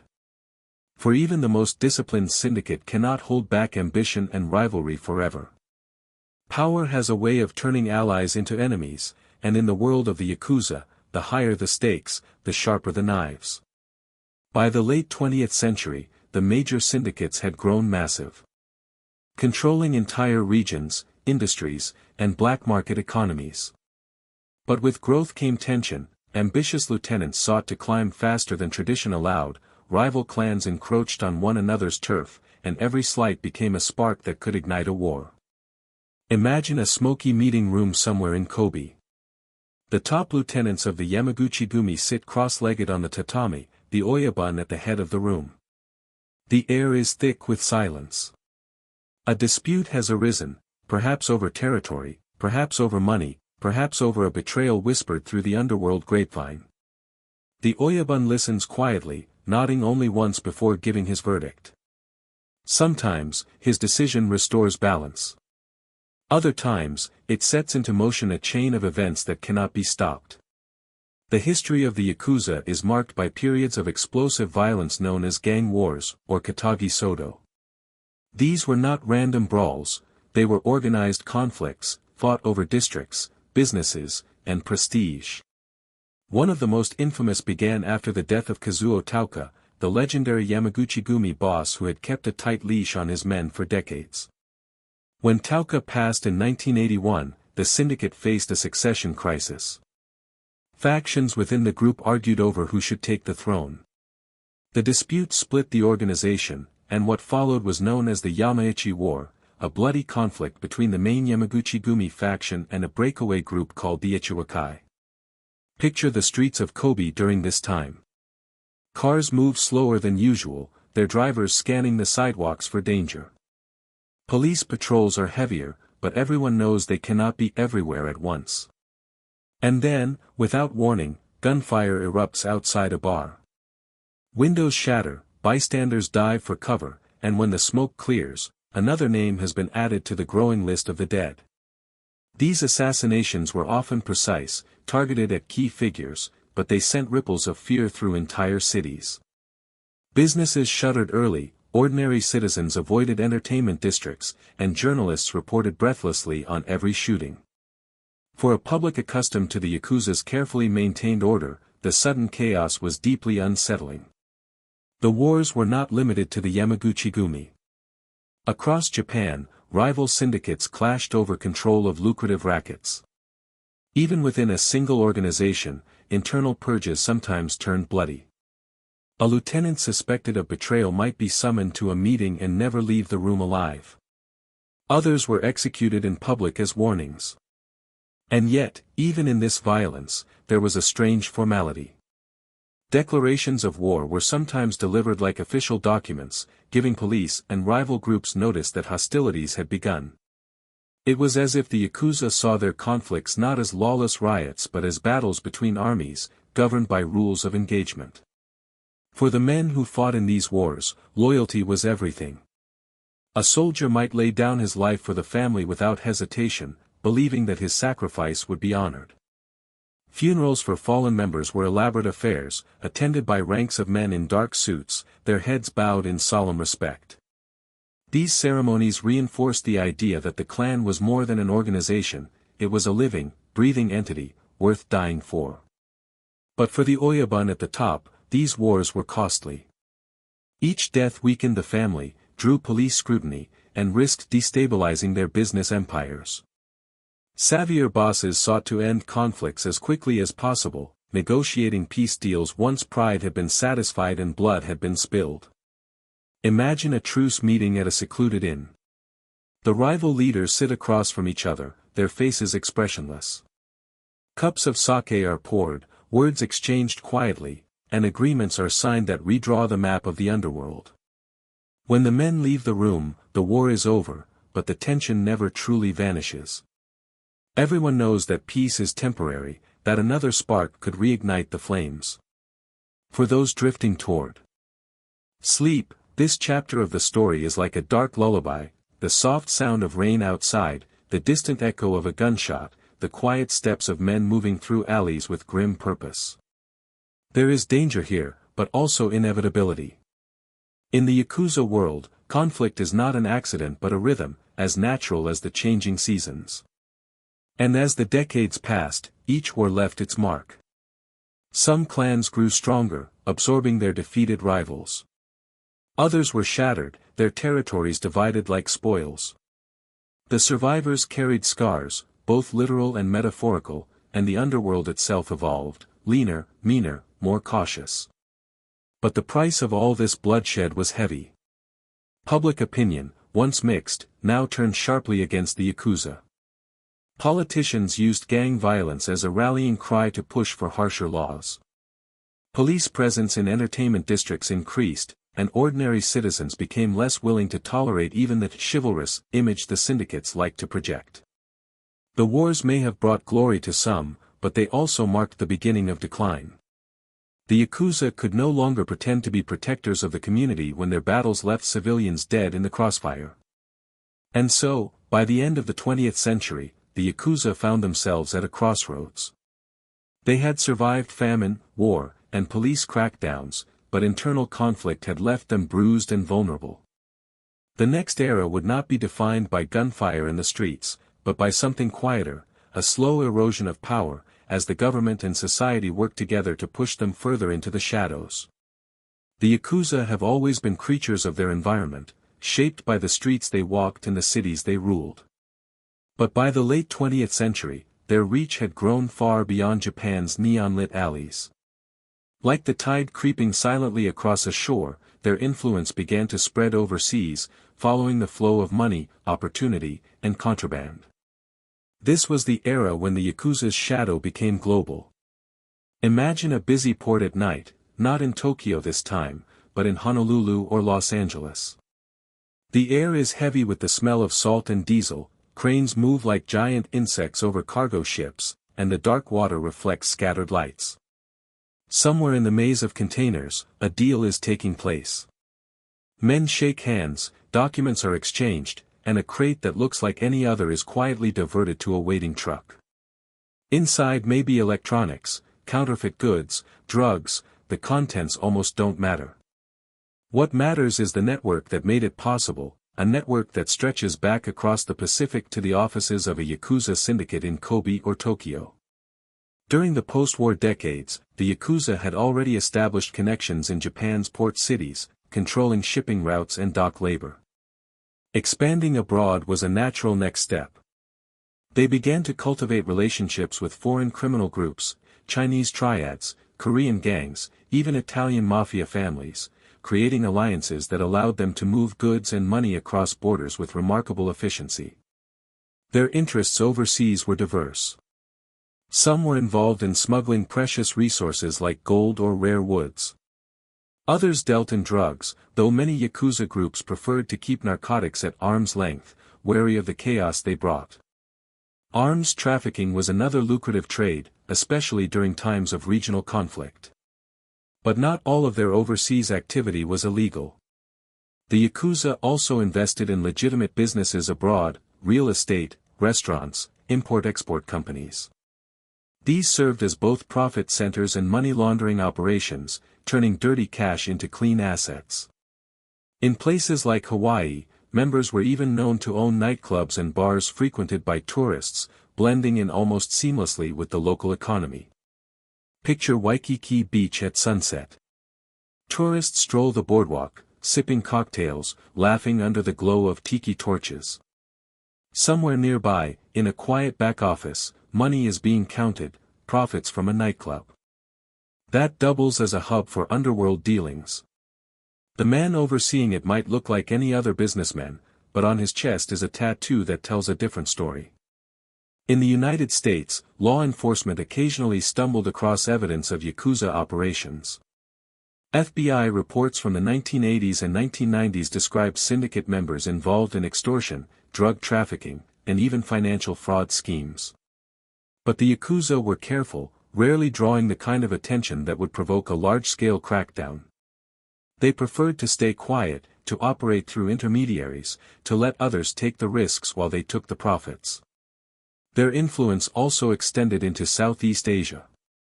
Thailand, the Philippines, and Hong Kong became important nodes in their networks. Some Yakuza groups invested in casinos, hotels, and shipping companies, using these as fronts for laundering money and facilitating smuggling operations. Others became involved in the sex trade, trafficking women across borders, one of the darkest chapters in their global story. And yet, even far from home, they carried their traditions with them. The Oyabun-Koban hierarchy was maintained, the rituals of sake sharing and tattooing continued. Their meetings might take place in a modern office building in Manila rather than a tatami room in Kobe, but the code of loyalty remained unchanged. This global expansion gave the Yakuza a new kind of power. They were no longer just local enforcers, they had become international businessmen, capable of moving millions of dollars across continents, capable of influencing markets. This made them harder to eradicate, for their operations were now woven into the global economy.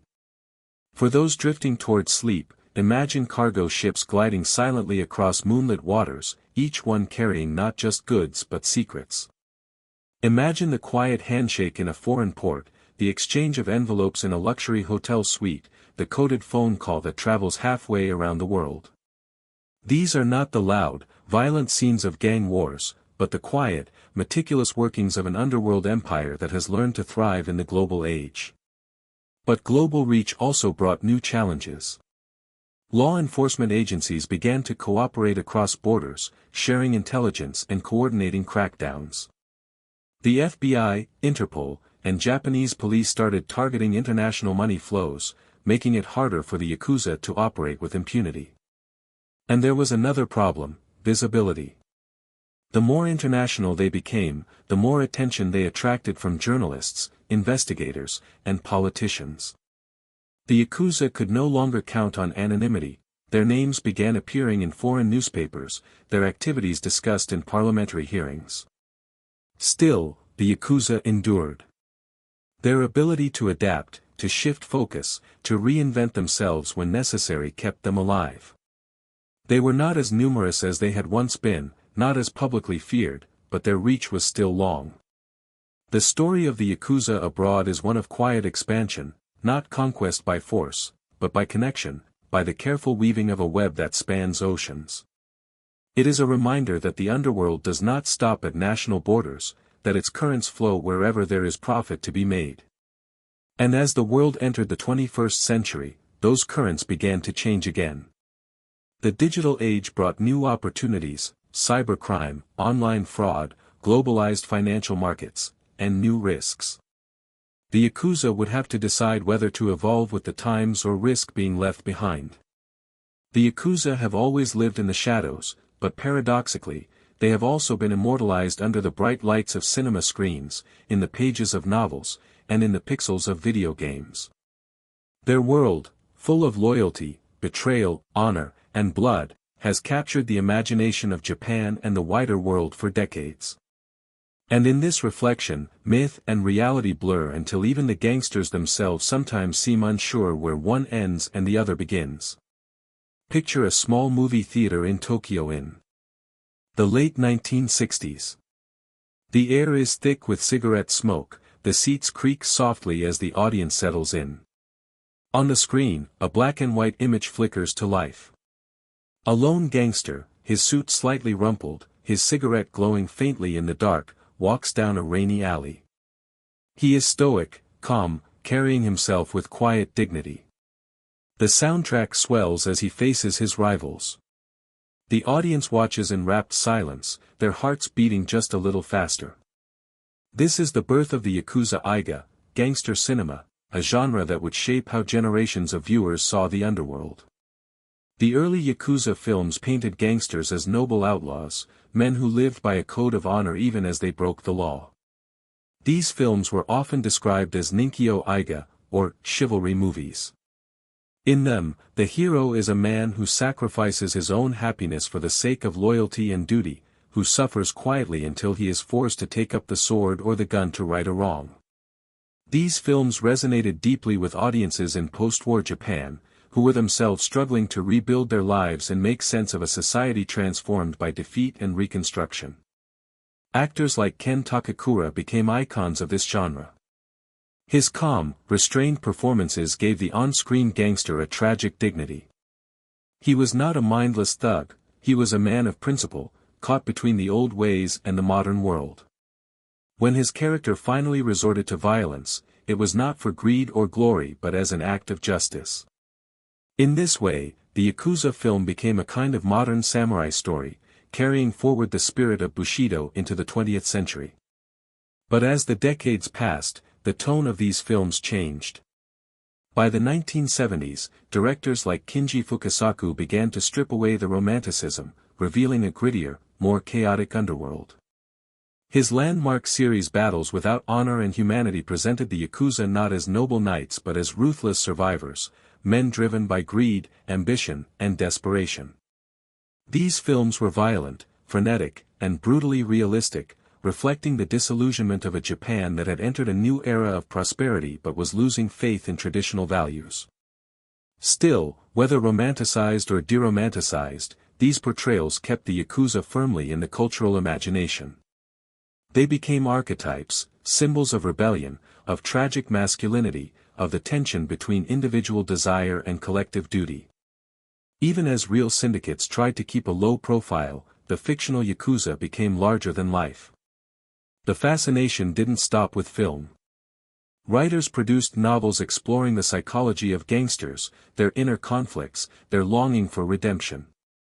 Manga artists created serialized stories about young men rising through the ranks of the underworld, sometimes turning them into anti-heroes that readers secretly rooted for. And then came video games. Perhaps the most famous of all is the Yakuza series by Sega, which introduced players around the world to a fictionalized underworld filled with neon streets, smoky bars, and intense street fights. In these games, players could wander through detailed recreations of Tokyo nightlife districts, get to know rival gang bosses, and even pause to sing karaoke, a surreal blend of crime drama and slice-of-life storytelling.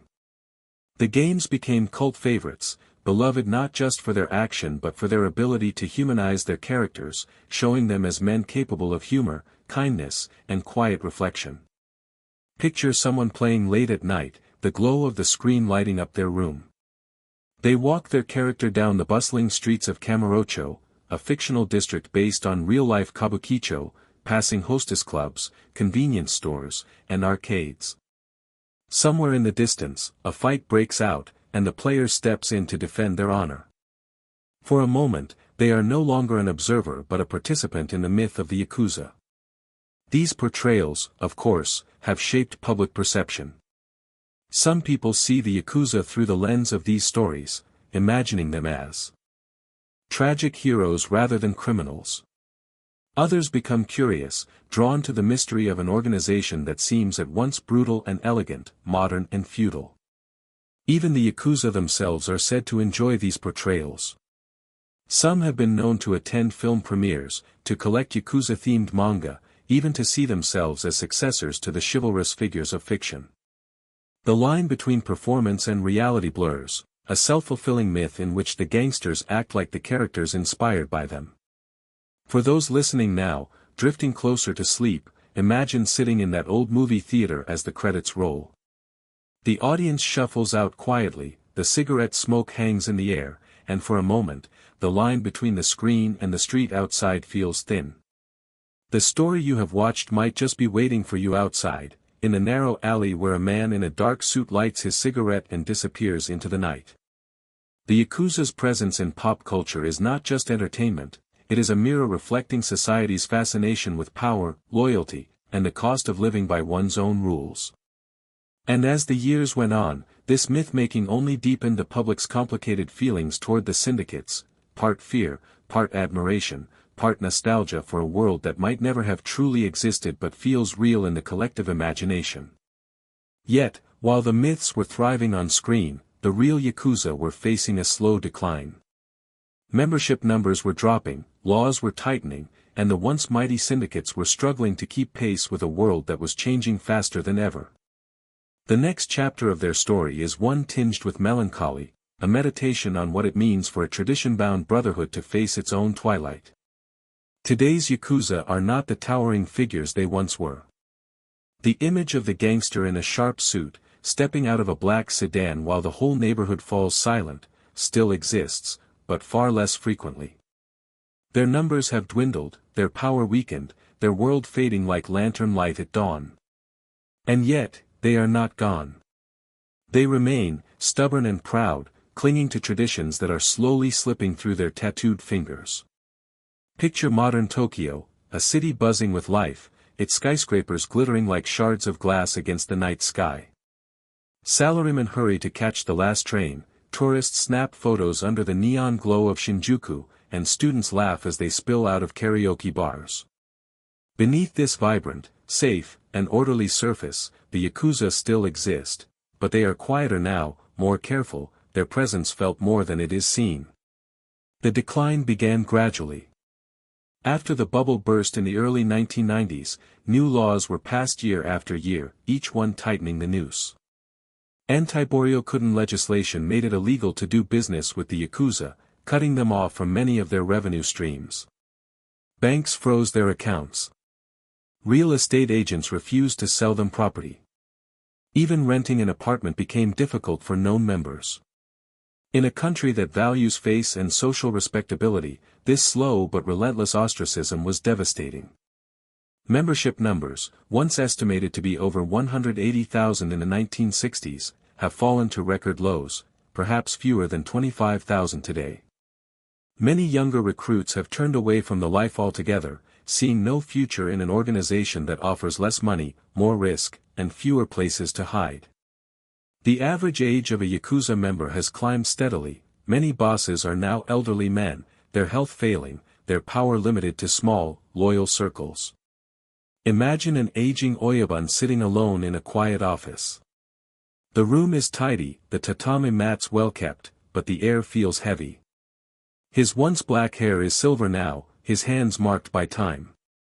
On the wall hang photographs of younger days, clan gatherings, old festivals, perhaps even a picture of him with his own Oyabun long gone.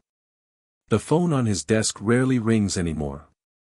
The world outside no longer fears him the way it once did. And yet, some traditions endure. The sake-sharing ceremony is still performed. Yubitsum is still practiced in some groups, though less frequently. Tattoos are still worn proudly, even as public places ban those who have them. The men who remain are often those who cannot imagine life any other way, men for whom the clan is not just an organization but an identity, a reason to keep waking up in the morning.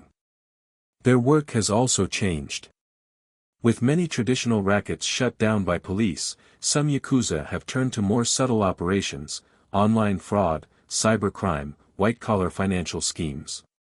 Others have focused on construction and waste management contracts, areas where they can still exert influence quietly. But these ventures are risky, and profits are smaller than in the golden years. The public's view of the Yakuza has also shifted. Once seen as a necessary evil, protectors of neighborhoods, enforcers of a certain kind of order, they are now regarded with far less tolerance. Younger generations, who grew up in a safer, wealthier Japan, have little nostalgia for gangsters. To them, the Yakuza are relics, clinging to outdated codes that no longer fit in a modern, globalized society. And yet, there is something quietly tragic about this decline. For centuries, the Yakuza represented a certain archetype, the outsider who creates his own rules, the man who chooses honor and loyalty over the safe, predictable life offered by society. To watch that world fade is to watch a part of Japan's own story disappear. Picture a nearly empty gambling den late at night. A single lamp casts a pool of light over the dice box. Only a handful of men remain, their faces lined, their movements slow. They play out of habit more than thrill, their laughter subdued, their voices low. Outside, the city moves on without them, indifferent to their quiet rituals. This is the melancholy of the modern Yakuza. They are still feared, still capable of violence when necessary, but they are also aging, shrinking, and increasingly irrelevant. Some have tried to leave the life, to reintegrate into society, but this is no simple task. Their tattoos mark them forever, and many companies refuse to hire former members. Reintegration programs exist, but stigma is difficult to escape. For some, it is easier to stay in the shadows, even if those shadows are growing smaller every year. For those listening now, there is something bittersweet about this moment in the story. The Yakuza were never heroes, their crimes caused real harm, but their world had a certain rhythm, a certain code, that set them apart. Now that world is slipping away, like a dream that fades when the sun rises. And yet, the story is not over. As long as there are men who feel cast out by society, men who crave belonging, power, and purpose, there will be something like the Yakuza. The form may change, fewer tattoos, more laptops, less open violence, but the spirit endures. The next chapter in this journey takes us beyond Japan's borders again, to explore how outsiders have viewed this brotherhood over the decades, and why their legend continues to fascinate the world, even as they fade at home. The Yakuza may have been born in Japan's alleys and markets, but their legend has traveled far beyond the country's borders. For decades, foreigners, journalists, writers, anthropologists, and curious travelers, have been captivated by this secretive brotherhood. To outsiders, the Yakuza are a living paradox, feared gangsters who bow politely, brutal enforcers who follow an ancient code of honor. This tension between violence and ritual has made them irresistible subjects for books, documentaries, and countless late-night conversations. Imagine a foreign journalist arriving in Tokyo for the first time. The city seems impossibly bright, endlessly busy, a place where everything is efficient and orderly. But then, someone mentions the word Yakuza, and suddenly, there is another layer to the city, a shadow world that cannot be seen on the surface. The journalist begins to notice things, a particular bar where well-dressed men sit together, speaking quietly, a building with frosted glass windows and no signboard, where black sedans pull up at night. A whole second Tokyo seems to reveal itself, one that is more dangerous and alluring than the tourist brochures ever promised. Western fascination with the Yakuza has often been tinged with romanticism. They are sometimes imagined as modern-day samurai, men who follow a strict code, who value loyalty above all, who punish betrayal with ruthless justice. This image has been reinforced by films, novels, and even travel writing, where the Yakuza are portrayed as guardians of a fading tradition, protectors of neighborhoods, even tragic heroes. But the reality, as anthropologists and criminologists have documented, is more complicated. Interviews with former members reveal a world that is as brutal as it is disciplined, a world of exploitation, debt, and constant danger. For every story of a Yakuza clan delivering aid after a natural disaster, there is another story of extortion, trafficking, or coercion. The fascination lies in this complexity, the fact that the Yakuza cannot be easily placed in the box of villain or hero. Foreign scholars have spent years studying the Yakuza, gaining rare access to their offices, even attending ceremonies. Some have described the experience as stepping back in time, watching rituals that feel as old as feudal Japan. The careful pouring of sake, the precise seating arrangements, the almost monastic silence during meetings, all of these details create a sense that one is witnessing something sacred, even if it belongs to the underworld. For travelers, the Yakuza presence can add an element of danger that feels strangely thrilling. Tourists wandering through Kabukicho at night may pass men in sharp suits, their hair slicked back, their tattoos hidden under crisp shirts. Most will never notice them, but those who do often feel a shiver, the sense that they have brushed against something forbidden. Some seek it out, visiting bars rumored to be Yakuza hangouts, hoping for a glimpse into this hidden world. There are also those who come to Japan with more serious intent, documentary filmmakers, true crime authors, investigators, hoping to peel back the curtain on the Yakuza's secrets. Some succeed, producing detailed accounts of the syndicate's history and operations. Others are warned off, told politely but firmly that they should stop asking questions. In rare cases, journalists have been threatened or attacked for digging too deeply. These incidents only add to the mystique, confirming for many outsiders that the Yakuza truly live by their code of silence. Picture a small cafe where a foreign writer meets a former Yakuza member who has agreed to talk. The man sits with his back to the wall, his eyes scanning the room before he begins. His voice is calm, but there is a heaviness in it as he describes his life, the initiation ceremony, the first job he was given, the mistakes that cost him a finger, the years he spent in prison. The writer listens, taking notes, but part of him is simply stunned to be sitting across from someone who has lived inside the legend. The Western fascination with the Yakuza has also inspired countless works of fiction.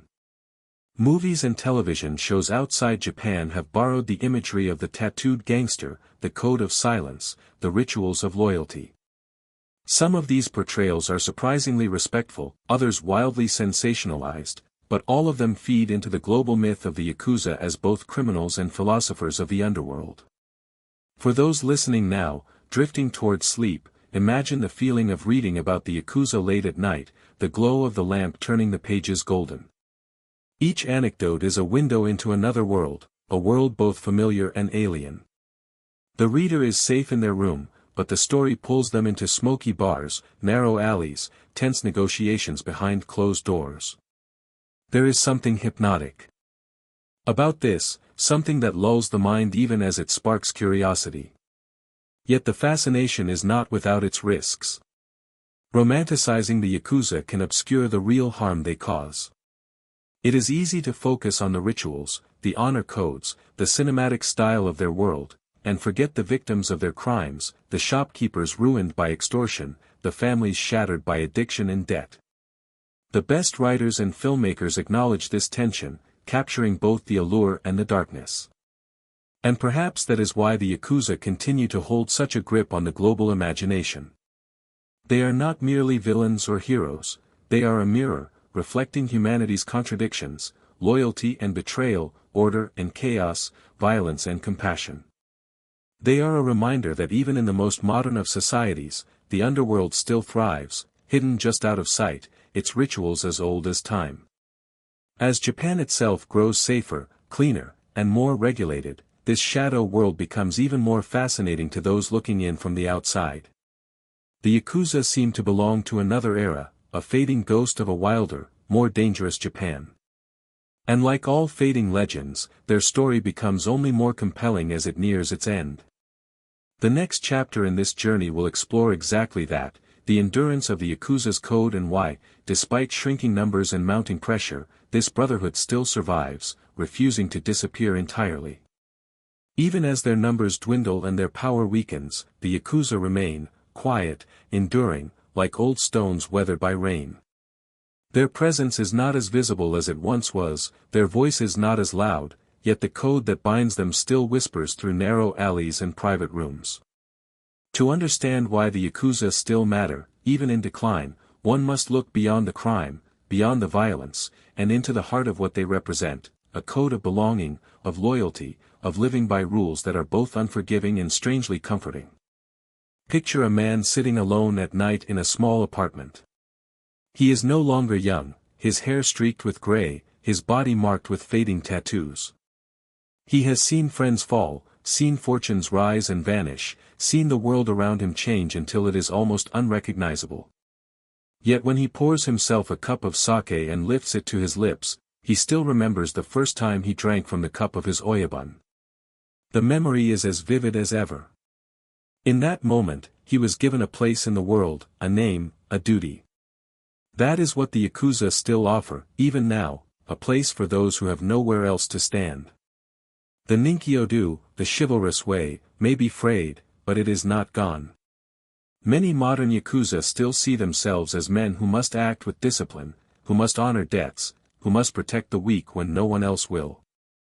These ideals may not always be met in practice, the underworld is still ruthless, but the aspiration remains. It is what makes the Yakuza more than just another criminal gang.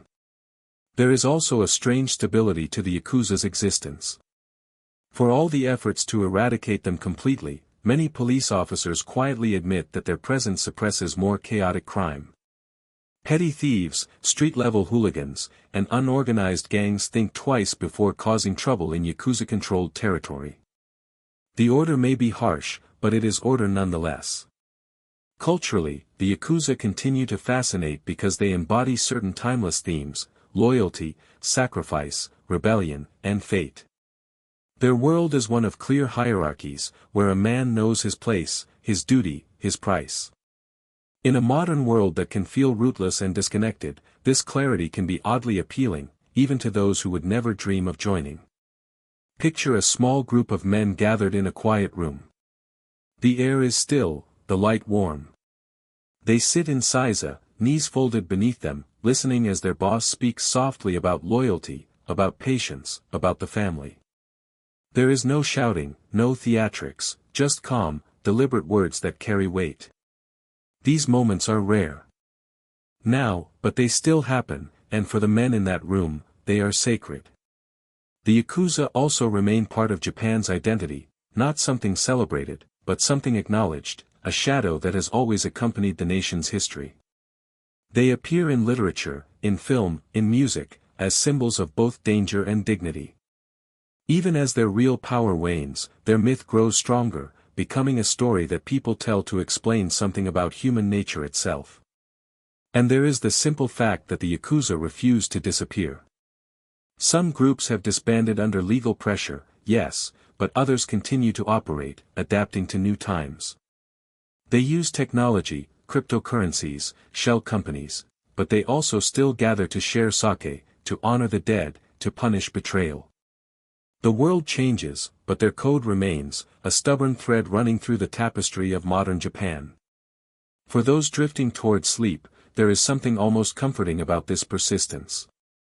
In a world that changes so quickly, where traditions seem to vanish overnight, the Yakuza's code feels like a relic of a slower, more deliberate age. It reminds us that there are still places where promises mean something, where loyalty is not just a word but a price paid in blood, where belonging comes with weight and consequence. Of course, this endurance is not purely noble. The Yakuza still commit crimes, still exploit the vulnerable, still profit from vice. But perhaps it is this duality, the blend of honor and corruption, that keeps them compelling. They are neither purely good nor purely evil. They are human in a way that is heightened, magnified, stripped of pretense. And so, the Yakuza continue to matter because they are more than a gang, they are a symbol. A symbol of Japan's complex relationship with its own shadows, reminder that every society has an underworld, and that sometimes that underworld is organized, disciplined, even strangely principled. As we near the end of this journey, think of the Yakuza not as faceless criminals but as figures standing at the edge of a vanishing world, a world where silence was law, where loyalty was everything, where every choice carried a price. Their story is the story of power, of rise and fall, but also of survival, of holding on to a way of life even as the world moves past it. And so, the code endures. It may be quieter now, hidden deeper in the shadows, but it is still there, waiting for the next man who feels lost enough, desperate enough, to kneel on the tatami and drink from the sake cup, to surrender his past and take on a new name, a new family, a new fate. Dawn is breaking over Tokyo.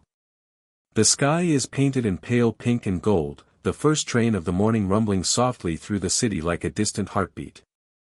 The streets, still damp from the night's rain, shine faintly as though they too are waking. And somewhere in this vast city, a single man walks alone. His suit is neat but worn, his steps unhurried. No one pays him much attention, just another figure among millions, but if you looked closely, you might notice the faint outlines of ink just visible beneath his collar, the silent marks of a life lived in the shadows. This man could be the last of his kind. Once, he had dozens of brothers, men who gathered in smoky rooms, who laughed, fought, swore oaths, and drank together late into the night. Once, he had stood in a crowd at his Oyabun's side, proud and certain of his place in the world. But now the rooms are empty. The brothers are gone, some in prison, some in graves, some scattered to lives that no longer bear the weight of their tattoos. He pauses at the entrance of a small shrine, the kind tucked away between tall buildings. The air is cool, still. He lights a stick of incense and watches the smoke curl upward, carrying with it prayers, not just for himself, but for those who walked this path before him. The faces come back to him easily, his first mentor, the man who poured him sake at his initiation, the friend who stood by him in a gang war, the rival who met his end on a rainy night. The memories are heavy, but there is peace in them too. The city around him is different now. The neon still burns, the bars are still open, but the presence of the Yakuza has faded, like lantern light at the end of a festival. Where once their signboards proudly displayed their clan names, now there are blank doors, closed shutters. The code still exists, but fewer men are willing to live by it. The world has moved on, leaving behind those who cannot, or will not, change. And yet, there is no bitterness in the man's heart as he stands there. Only a quiet acceptance. He knows that everything has its season, the rise, the glory, the fall. The Yakuza had their time. They ruled not just the underworld but entire districts, shaping the city's rhythm, its fears, its secret history. They were a part of Japan's story, as integral as its merchants, its samurai, its poets. And like all stories, theirs, too, must come to an end. But endings are not always sad. There is a kind of grace in knowing when to step back into the shadows, to leave the stage quietly. The man finishes his prayer, bows once, and continues walking. Somewhere in the city, young men are beginning their days, rushing to offices, sitting in classrooms, living lives untouched by the world he once knew. That is as it should be. For those listening now, imagine the last lantern being extinguished at a night festival. The crowd has gone home, the music has stopped, and the air is filled with the faint smell of smoke and food long eaten. There is a stillness, a moment of reflection before the world becomes ordinary again. That is where we leave the Yakuza, in that quiet moment between night and day, between myth and memory. Their story is not one of simple villains or simple heroes. It is the story of men who lived by their own rules, who carved out a place for themselves in a society that had no place for them. It is a story of loyalty, betrayal, ambition, and survival. And even as their numbers shrink, their myth remains, flickering like an ember that refuses to die out. Perhaps that is why we keep telling their story, not to glorify their crimes, but to remember the strange, complex human need for belonging, for order, for identity, even in the shadows. The Yakuza remind us that every society has its hidden side, and that sometimes, in that darkness, there is both danger and strange beauty. As dawn spreads fully across the city, the man's figure grows smaller, swallowed by the waking crowd. He does not look back. The world no longer waits for him, and he no longer waits for the world. Somewhere deep inside, he carries the code still, quiet, unspoken, alive, even if no one else remembers it. And so, our journey ends as it began, under the glow of the city, with a whisper of mystery in the air. The Yakuza walk on, unseen but not entirely gone, fading into history like the last traces of night. And as you close your eyes and let sleep take you, perhaps you, too, can hear the faint echo of their footsteps, moving softly through the alleys of Tokyo, carrying with them the last light of a vanished world.